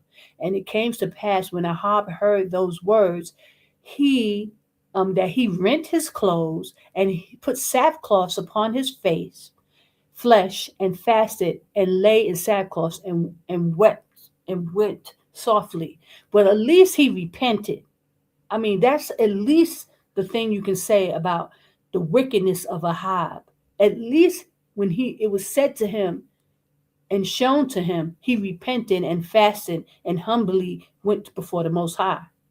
And the word of Ahayah came to Elijah the Tishbite, saying, seeth how Ahab humbleth himself before me? Because he humbleth himself before me, I will not bring the evil in his day, but in his son's day will I bring evil upon his house. So Ahayah was even merciful to him by not, even if all he said Ahab was more wicked than all of the other kings before him. Can you imagine that? Ahab was so wicked because not only that, because he went and married a Gentile and flaunted it in the Most High's face and then started worshiping, you know? Praise Ahayah, praise Ahayah, you know?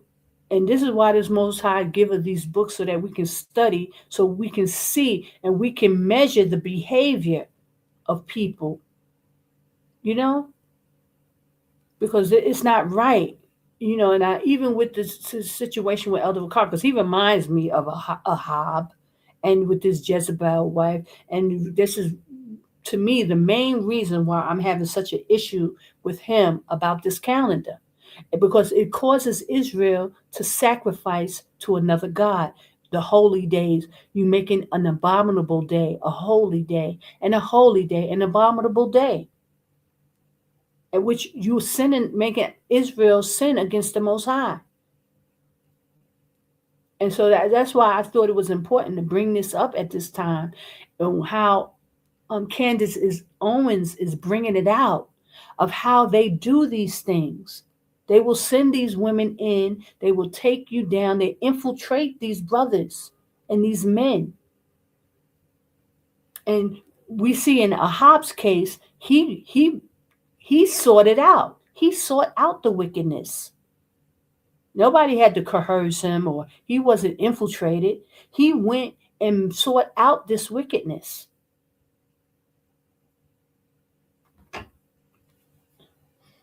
You understand? And and the only reason why I'm bringing this out, because there's no reason in the world why I have to be going back and forth with these brothers about these holy days, about these scriptures, you know, making a big thing over one scripture in Isaiah. I gave him a whole blog full of scriptures about Jordan. Jordan is the safe place, brothers and sisters. And it's clear when you go into the scriptures and you read Kadesh that the children of Israel sojourned in Jordan for 40 years, from Petra to Aqaba, back and forth. It's clear, and all you got to do is read.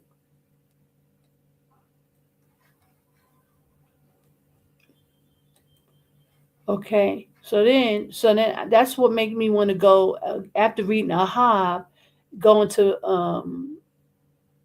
when you go into down, I want to jump down to Revelations 2 and 23, and it says, or 2 and 20. Notwithstanding, I have a few things against thee, because thou sufferest that woman Jezebel, which calleth herself a prophetess, to teach and seduce my servants to commit fornication and eat things sacrificed to idols. Because now this is a key scripture. So now you got to know the information on Jezebel, because these brothers are quick to call everybody a Jezebel. And just because you're a woman and you say something, you're Jezebel. But Jezebel has she did specific things that she did. First of all, she was an Edomite. She was a Gentile married to an Israelite, which is a sin and abomination within itself. She called herself being a queen, a prophetess, because her father was a priest. So that's why she calls herself a prophetess, and she was helping Ahab, causing the children of Israel to sin against Ahayah, because her father was an older man. He knew Israel. He knew the ways to make Israel fall and go against his people. He had to be privy to that information. He was a priest.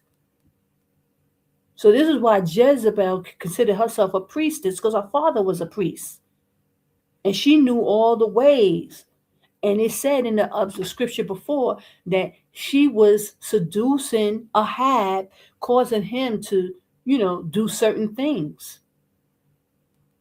And she was most likely getting the information from her father. And he said, and I gave her space to repent of her fornication, and she repented not. Why? Because she was doing the will of her father. Her father was already instructing her. She was blatantly going against the Most High. She wasn't going to repent because she was causing Israel to err.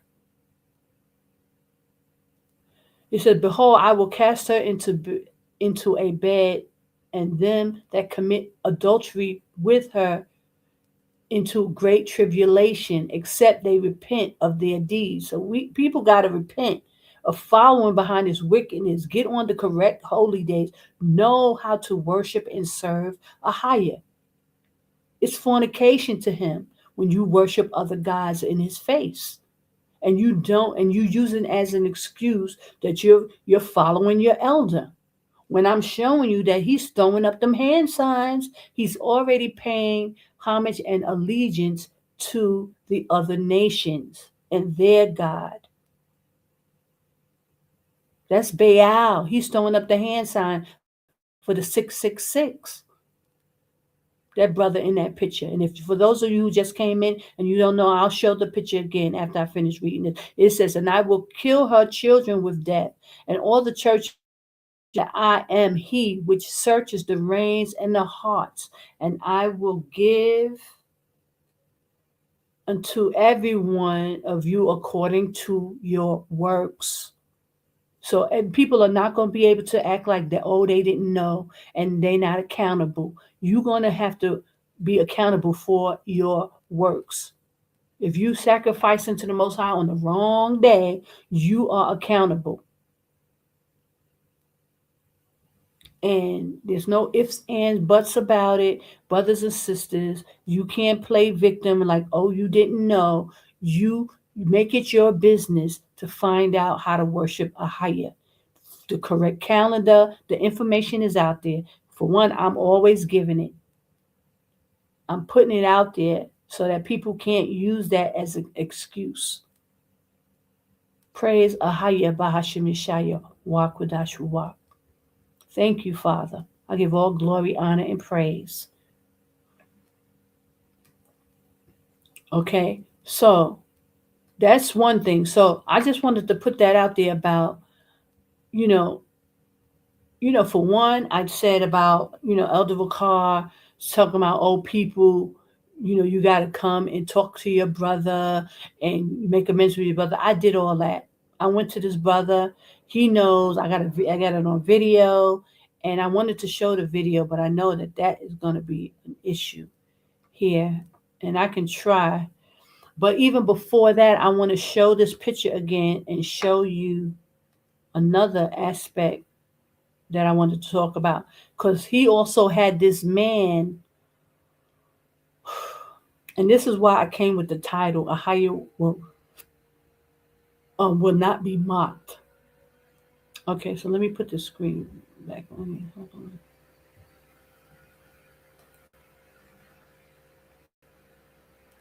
Okay, okay.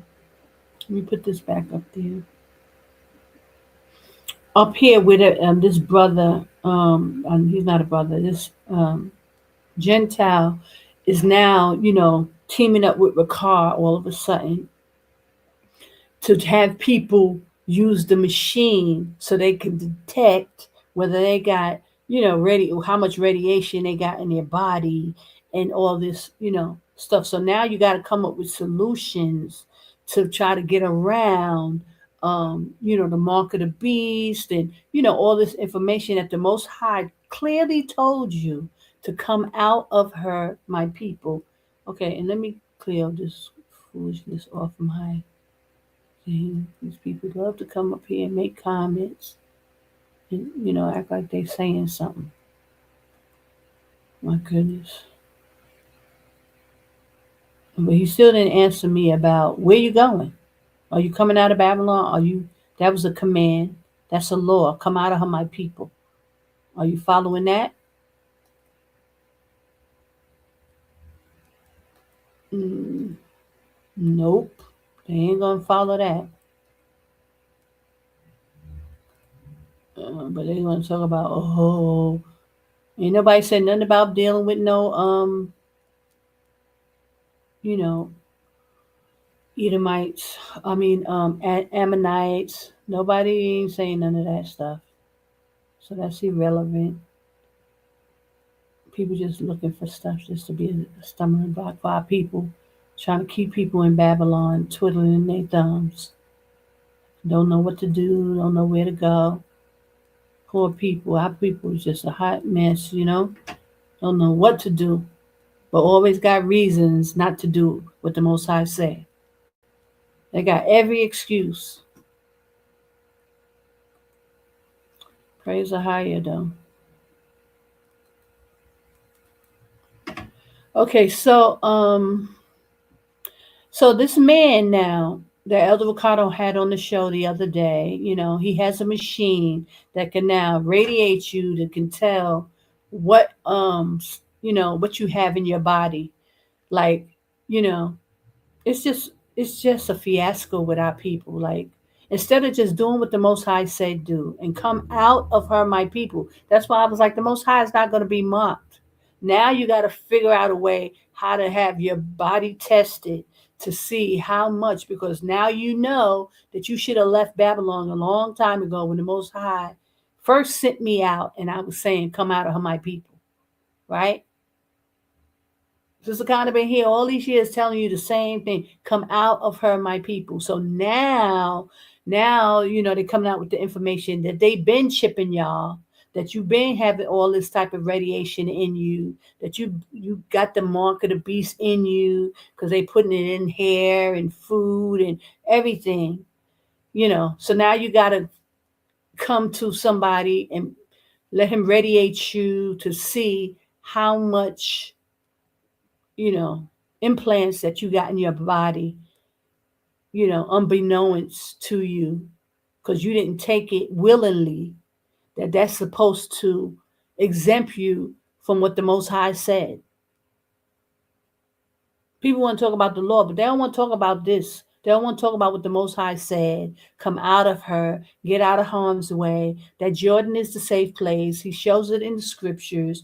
There's no ifs, ands, or buts about it. And now you are being subjected to the mark of the beast, and people are getting it without even taking it. It's in your food, it's in the clothes, it's in this, it's in that, it's in the medication, it's in everything, especially in Babylon, because they are enforcing it. Why? Because the head tribe of Judah is in Babylon. And they need that to affect you, the Most High's people. So that's why I put up that Ahayah will not be marked, because he told you to come out of there a long time ago. So now you listening to these people who are infiltrated, that's keeping you still, and now they basically telling you that you probably already chipped. That was the bottom line to that show that Elder Bakar was, talking about. Basically, he's saying that y'all are already chipped, because they can chip you without you even knowing it, without your consent. So now what? Now what you gonna do? And you can't say it's everywhere, because even though the Most High, the Bible tells us that every place will be affected. We will be affected somehow, like COVID. And the Most High said, come out of her, my people. And that's why we were supposed to be going into this wilderness. So we'll hear about it and we'll know about it, and we'll be, inconvenienced by it. But in Babylon, they chipping y'all. And they chipping out y'all without y'all knowing it. And now they got this, brother, this man coming out with a machine that's going to tell you how many chips you got in your body. Because he's saying even the people who would most likely not be chipped were already chipped. So that was basically the whole point of that whole interview with that Elder Vakar had with that man, basically telling you that the majority of you will already be chipped. And this is what the Most High, this is why the Most High has been saying for years, come out, come out of her, my people. This is why Ahayah has been saying this. This is why the Most High had me saying this to you for years. Because Ahayah already knew. He already knew what the situation was. He just wanted to warn his people and tell you. And you still sitting in Babylon. You know you need to get up out of there. But your people don't want to be inconvenienced, not one bit. But you're gonna feel it. You're gonna get it. If the long as you stay in Babylon, the longer, the higher your accessibility to madness. Because what's going to go down and go on in Babylon is not pretty, and you can see it because it's right in your face. You can see that it's not right.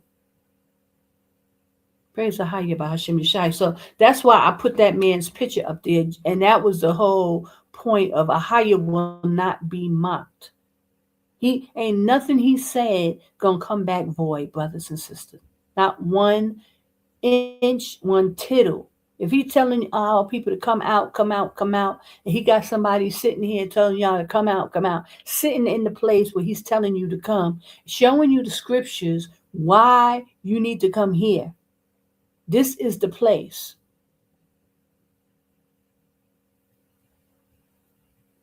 You know, and because I'm telling people, listen, you got to buy land. We need to buy land because I know about the situation here, and I was the same way at first. I was like, you know, I wasn't thinking about buying no land. But all of a sudden, the Most High was like, boom, this happened. Now all of a sudden, I can buy land. I'm like, oh, okay.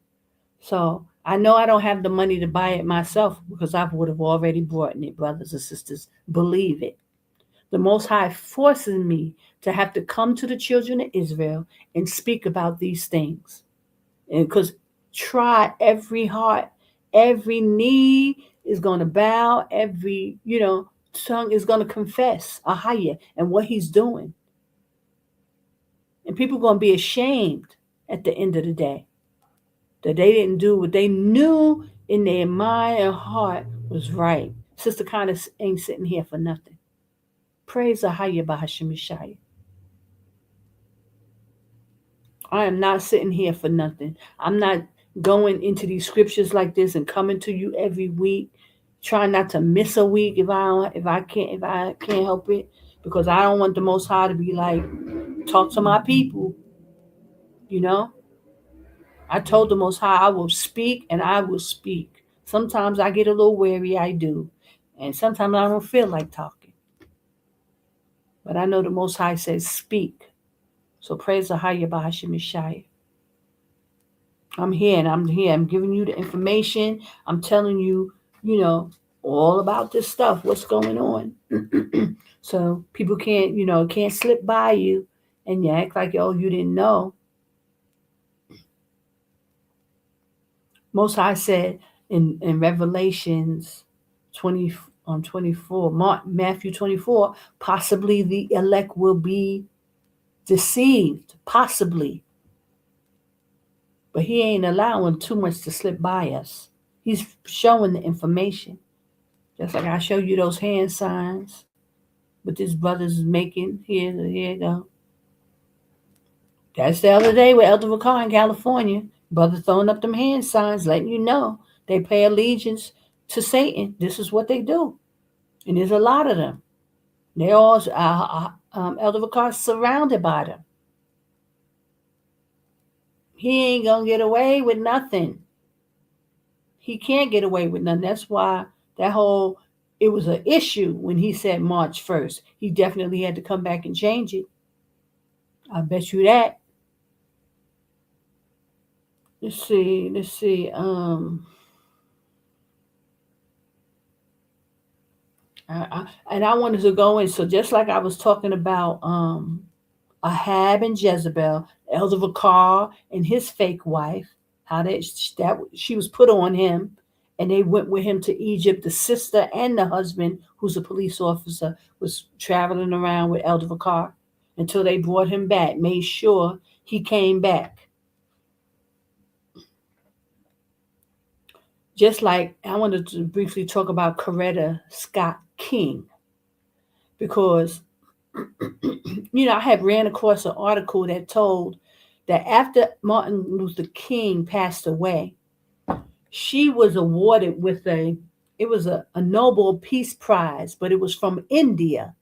Not the, Martin Luther King got the American Nobel Peace Prize for all the work that he did, but they felt the need to give Coretta Scott King a Nobel Peace Prize, but from India.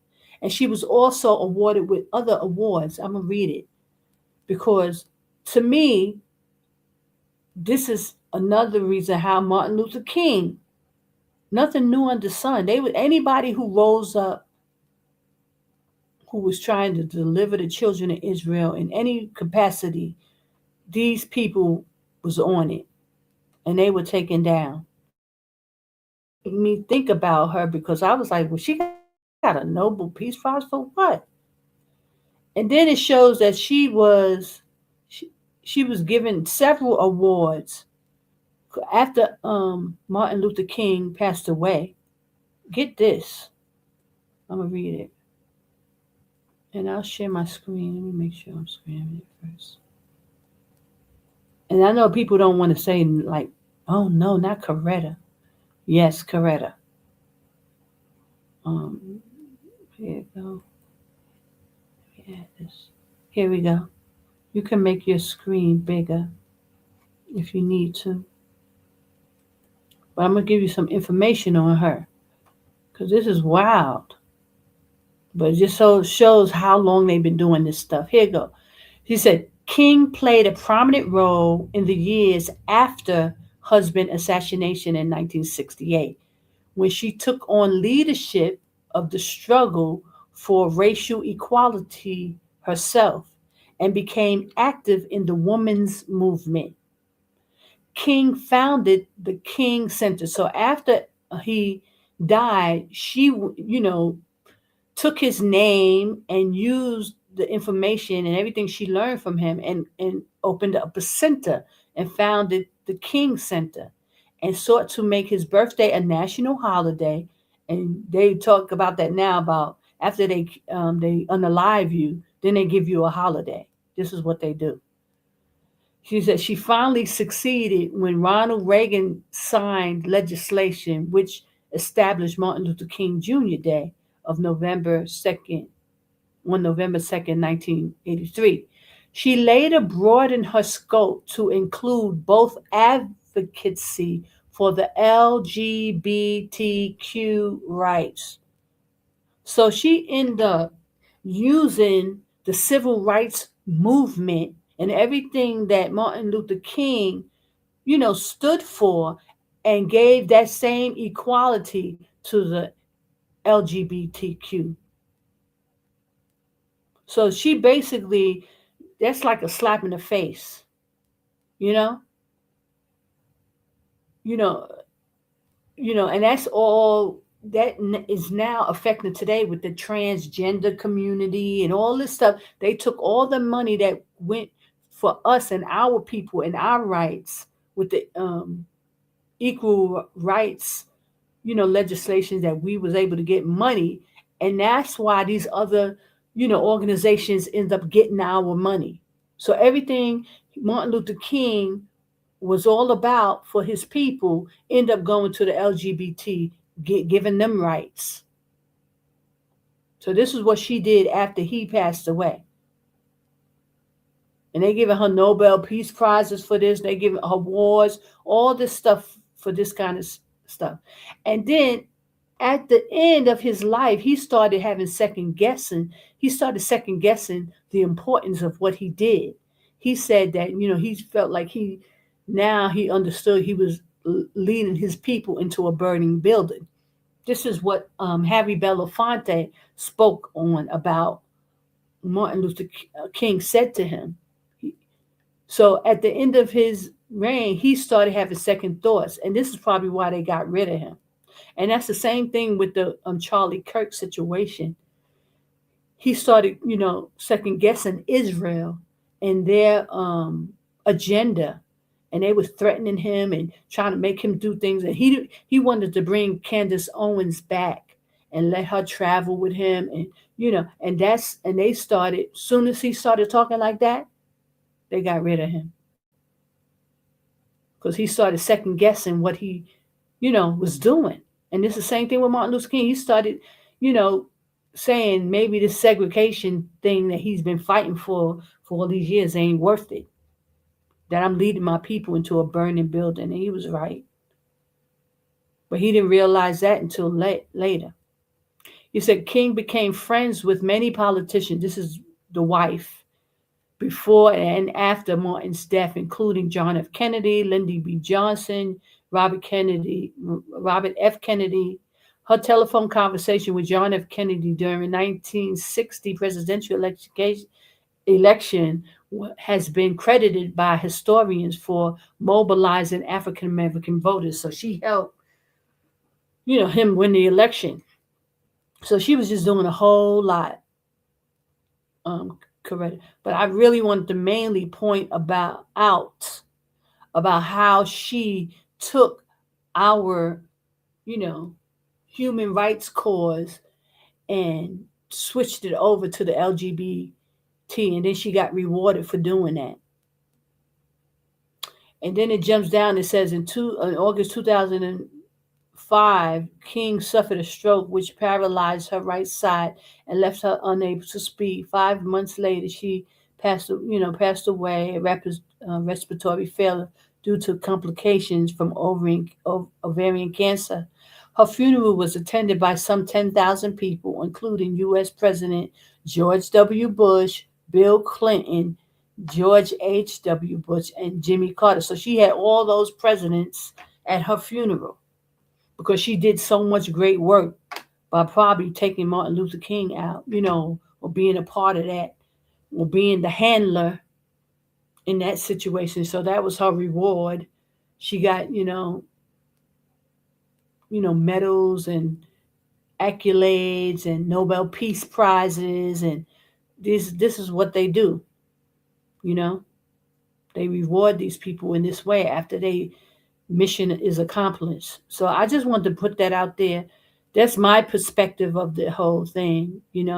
She was temporarily buried in the grounds of the King Center until being interred next to her husband. I wonder why. Something must have. Yeah, well, because people was really up in arms about that whole LGBT, that her using, the civil rights movement and accomplishments, then turn it into for LGBT. And that's Esau's agenda. You know that. Was the first African American woman to lie and stay at the Georgia State Capitol. She was referred to as the first lady of the civil rights movement. And then she just gave it all the way to the LGBT. So I just wanted to bring that out because a lot of people don't talk about that. And it just smells like infiltration to me. And so that's about it. That's what I wanted to talk about. You have to watch the Candace Owens situation. You have to watch that because she's really dropping jewels on giving out pertinent information of how these people infiltrate, how they do things. She's giving it all out. So please, if you haven't been watching Candace Owens, yesterday was a doozy. And I'll say it again. Hey, Shalom, Sister Michelle White. Praise Ahayah. Good to see you. Bless you, sis. I don't know if you just came in, but I'll just give a quick synopsis because I'm just tying up everything.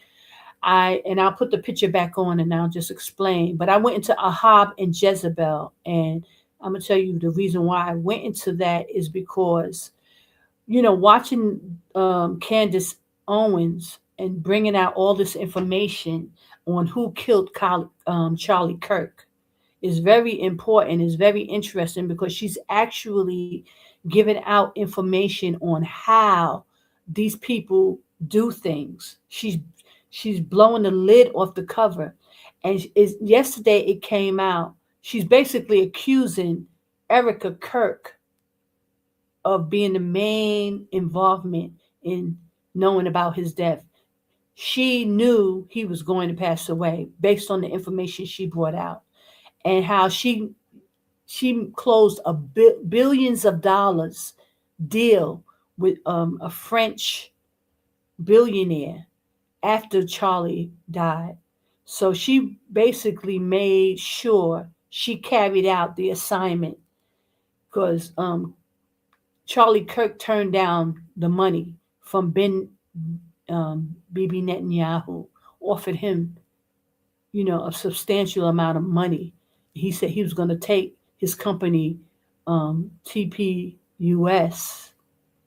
to another level. And he was already dealing with millions of dollars, and now he's talking about taking to another level. So now we're talking about a whole lot of money. But he turned down Bibi Netanyahu, and he believes that's why they wanted to kill him. And he started telling people they're going to kill me, they're going to kill me. And Candace is, oof, she is like unraveling this case, and eloquently. Praise Ahayah for this sister. She's bringing out a lot of information, and it's pertinent to us as Israelites because she's revealing how they do things. How they traffic in children, worshiping these other gods, the gods they were. She's talking about all that stuff in the midst of it. But she actually brought out yesterday how the wife is the key component behind her infiltrate. It's like she was sent to infiltrate Charlie Kirk. And because what's her name? Candace Owens was such a good friend to him. She helped start that company with him. She helped start um, TPUSA with Charlie Kirk. She was traveling with him. She was doing all the colleges and this and that. And listen, I wouldn't be surprised if this sister runs for president and she wins. I mean, she has a huge, huge following. All she needs is some major backing. I'm sure she can get in to the White House. Not that, I even care because I'm not there and it ain't going to do much for the children of Israel. But I'm just saying. I'm just saying it to, just to say. But praise the higher for the information that this sister. So she comes out about Erica Kirk and how she infiltrated. She married this man. She had babies for this man, and she's the one who basically set up for him to fall. She went into it. You know how the Egyptian planes was following them, and they were assigned to them. She broke down how Delaware is a key point for with these French who basically owns Delaware and these major buildings, and they got all kind of stuff hooked up with buying land, and it's just a whole lot of stuff y'all gotta watch. But you may have to go back and watch a couple of her videos, like maybe 6 or 7 videos, because she's been on it for a couple of months now, revealing this. But now she's at the head of it, and she's pointing to the wife. And I just brought it out because I've been telling y'all for years about Elder Ricard being infiltrated, and that I was there in Egypt. I just happened to be there. It's like the Most High put me in these places for me to be able to see and hear certain things, and they have me privy to certain information. And I told you guys years and years ago about how Elder Ricard had just gotten married, and he had a baby on the way when Elder Zah came to meet me in Egypt. And he happened to tell me, oh, he was jet lagged because he had come from Elder Ricard's wedding. He had gotten married within months of him coming to Egypt with Vera and Lara and their husband and Vera's husband. They took him down, and they took him away from his family, and they moved him out of America, put his son in the hospital. I told y'all all this stuff. This is I was privy to watching how they did it. And so now that's why I'm so like, wow, what Candace is revealing. She's revealing how they do it, how they will set you up. Now that she was talking about Charlie Kirk, he was a special kid. He was gifted. He was seemed like he was very smart. So they convinced his mom to put him in the gifted program. And she's saying now how they've been watching him ever since. And they like had medication on, they do that to these people and they become these NK Ultra projects. You know what I'm saying? Like I'm telling you, like the elder lawyer is sitting next to Elder Ricard. That's MK Ultra, y'all. And this is they be experimenting on these people. They be using these people as guinea pigs, but basically to do what they need them to do.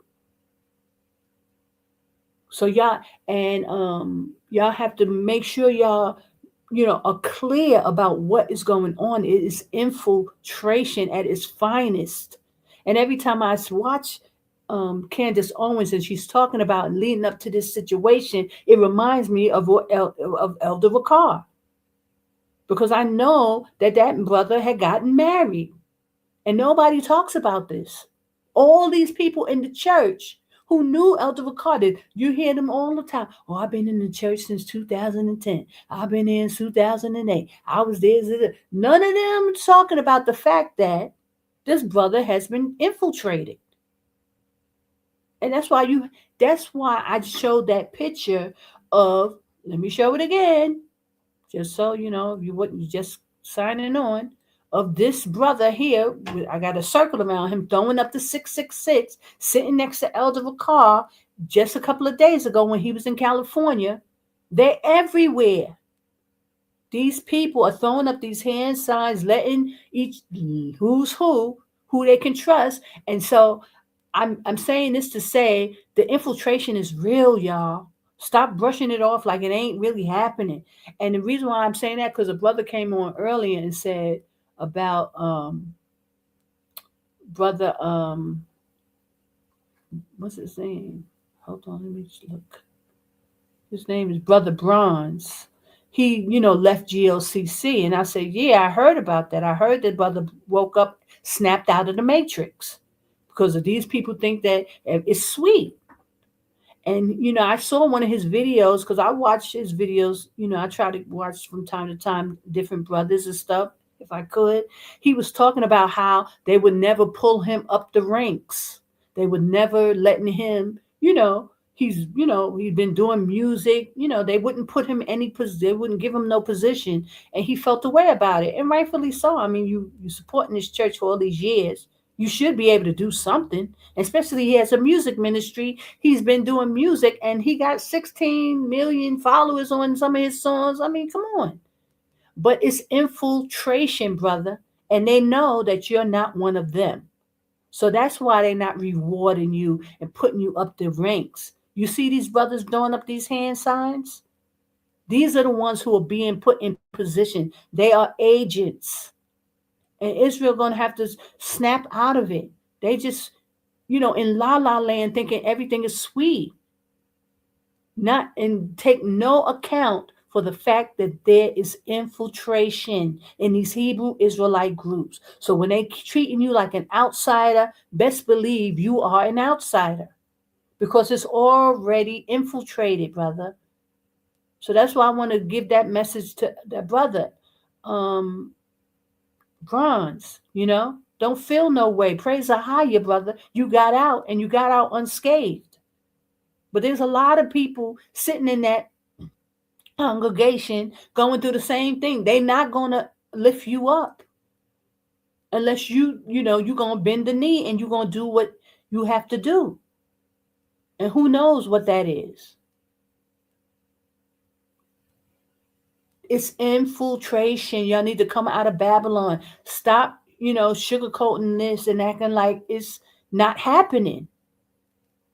Brothers want to act like that it's not happening.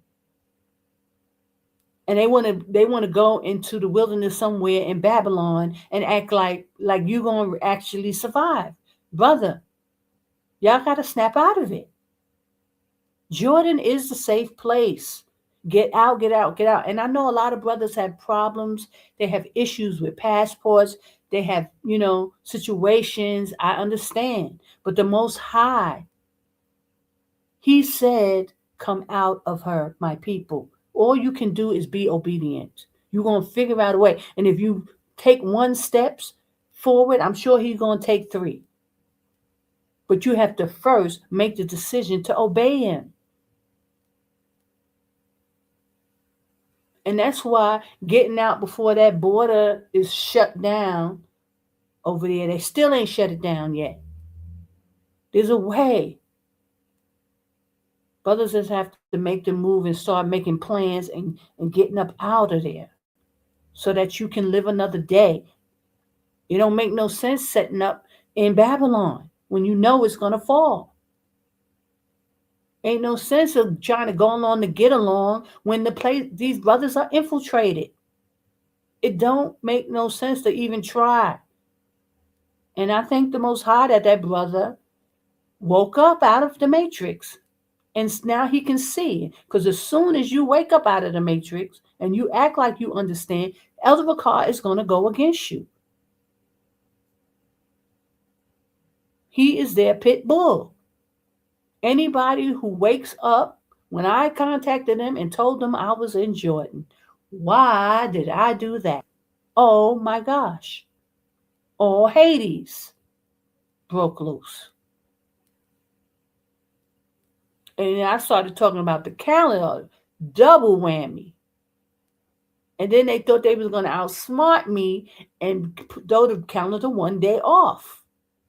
Keeping the children of Israel off, keeping the children of Israel sacrificing on the wrong days so that we wouldn't lose the hedge of protection. Ahayah is a stickler for his days. He's a stickler for his holy days in his calendar, in his Shabbats. I pray y'all take heed and stop thinking everything is sweet. It ain't sweet, y'all. Praise Ahayah, that brother got out. And he has if he just, I don't know what the agenda is. So it's hard for me to say too much because I don't know which way people are going to go. Because people could just do a 360 and it could be something totally different. And so that's why I ain't trying to I can't say nothing until people make the right moves.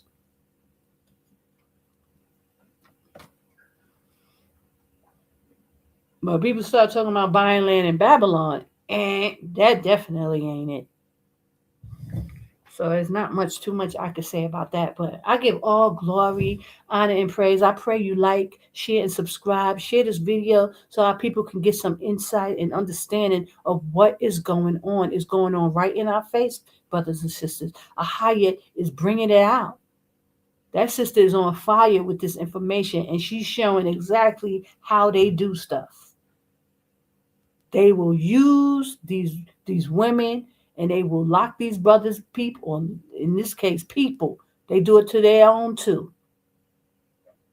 They're doing it to their own people, not just Israelites. But it's right in our face.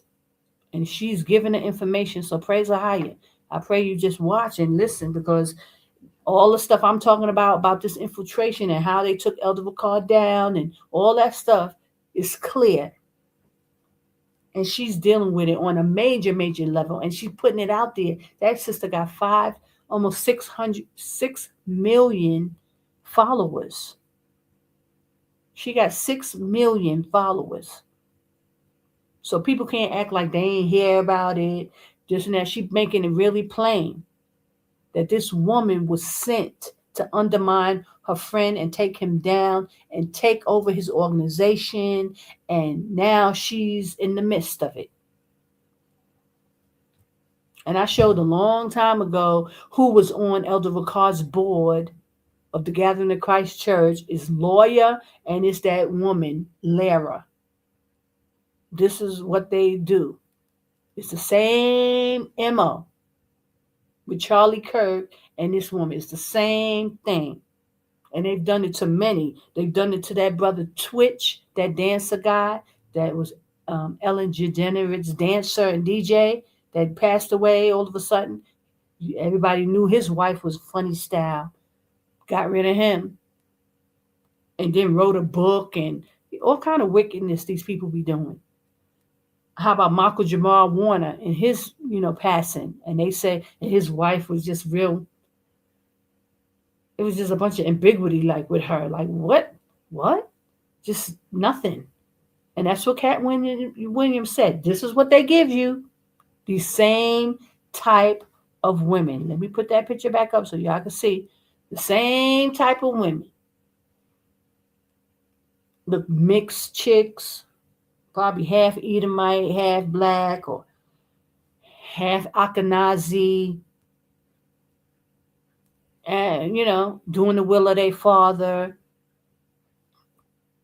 And that's why I went into the whole Jezebel thing, keeping the children of Israel. Elder Ricard is making sure he's keeping the children of Israel off the holy days one day. And, unless he repent, maybe he's going to, y'all could check for those who are affiliated. When he go get the calendar, he said now he added the Gregorian days on it. Now they, doing exactly what I do. They take everything I got, everything I do. Elder Ricard will take it, and he's making money off it, hands off of fist, over the calendar, trying to act like, oh, I'm not making no money from it. Stop. Just stop. The clothing line, the this, the that, the school, As soon as I mentioned that I have ancient Phoenician books up to the 12th grade, he goes and open up a school up to the 12th grade. Everything, brothers and sisters. That's why I'm sure he do got $3 million in the bank. That person ain't lying on him. I'm sure Elder Ricard got $3 million tucked away in his bank account, just like that brother accused him. That ain't no lie. He's making money hand over fist, and he want to make sure nobody else is making money. That's like, I'm subscribed to them. Don't buy nothing from them. They're grifter. That's why he has to say all those things about me, to make sure people don't, help and donate, and we don't get nothing done. I'm sure this brother probably got 3 million and more. That person ain't lying on him, because he's taking the children of Israel money, making sure nobody else don't make no money, so nobody can't help nobody.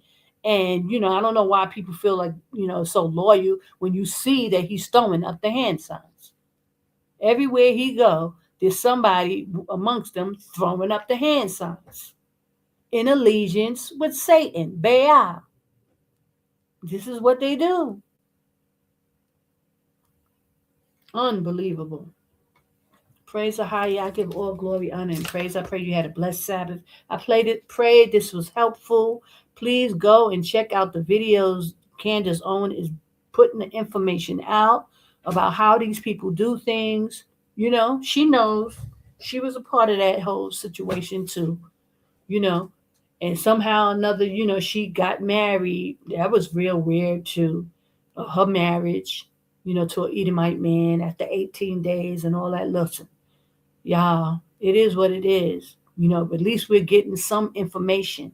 She's letting the cat out of the bag. I pray y'all go and watch, so you be privy. You understand what I'm talking about. This stuff is real. People don't want to believe. We get our brothers get salty with Elder Ricard because of how he's doing. He's infiltrated people. Y'all have to accept that. People have to accept that there's infiltration. That's why he's doing what he's doing.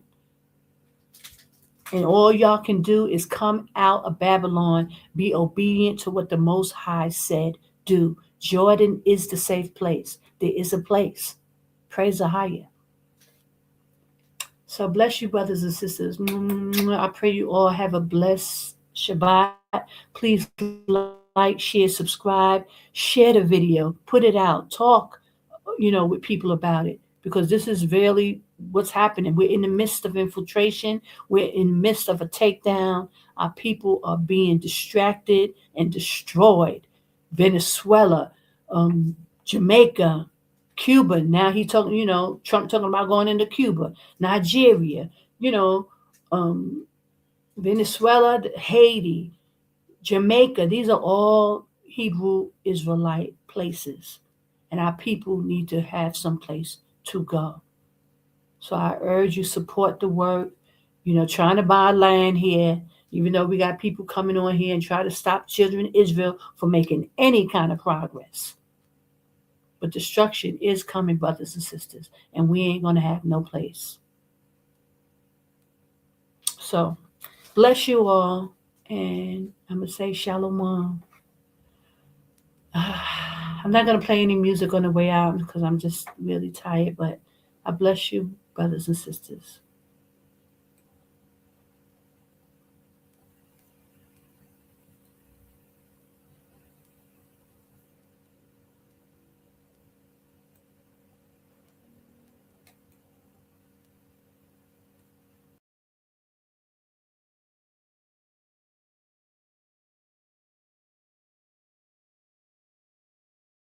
My skin is black.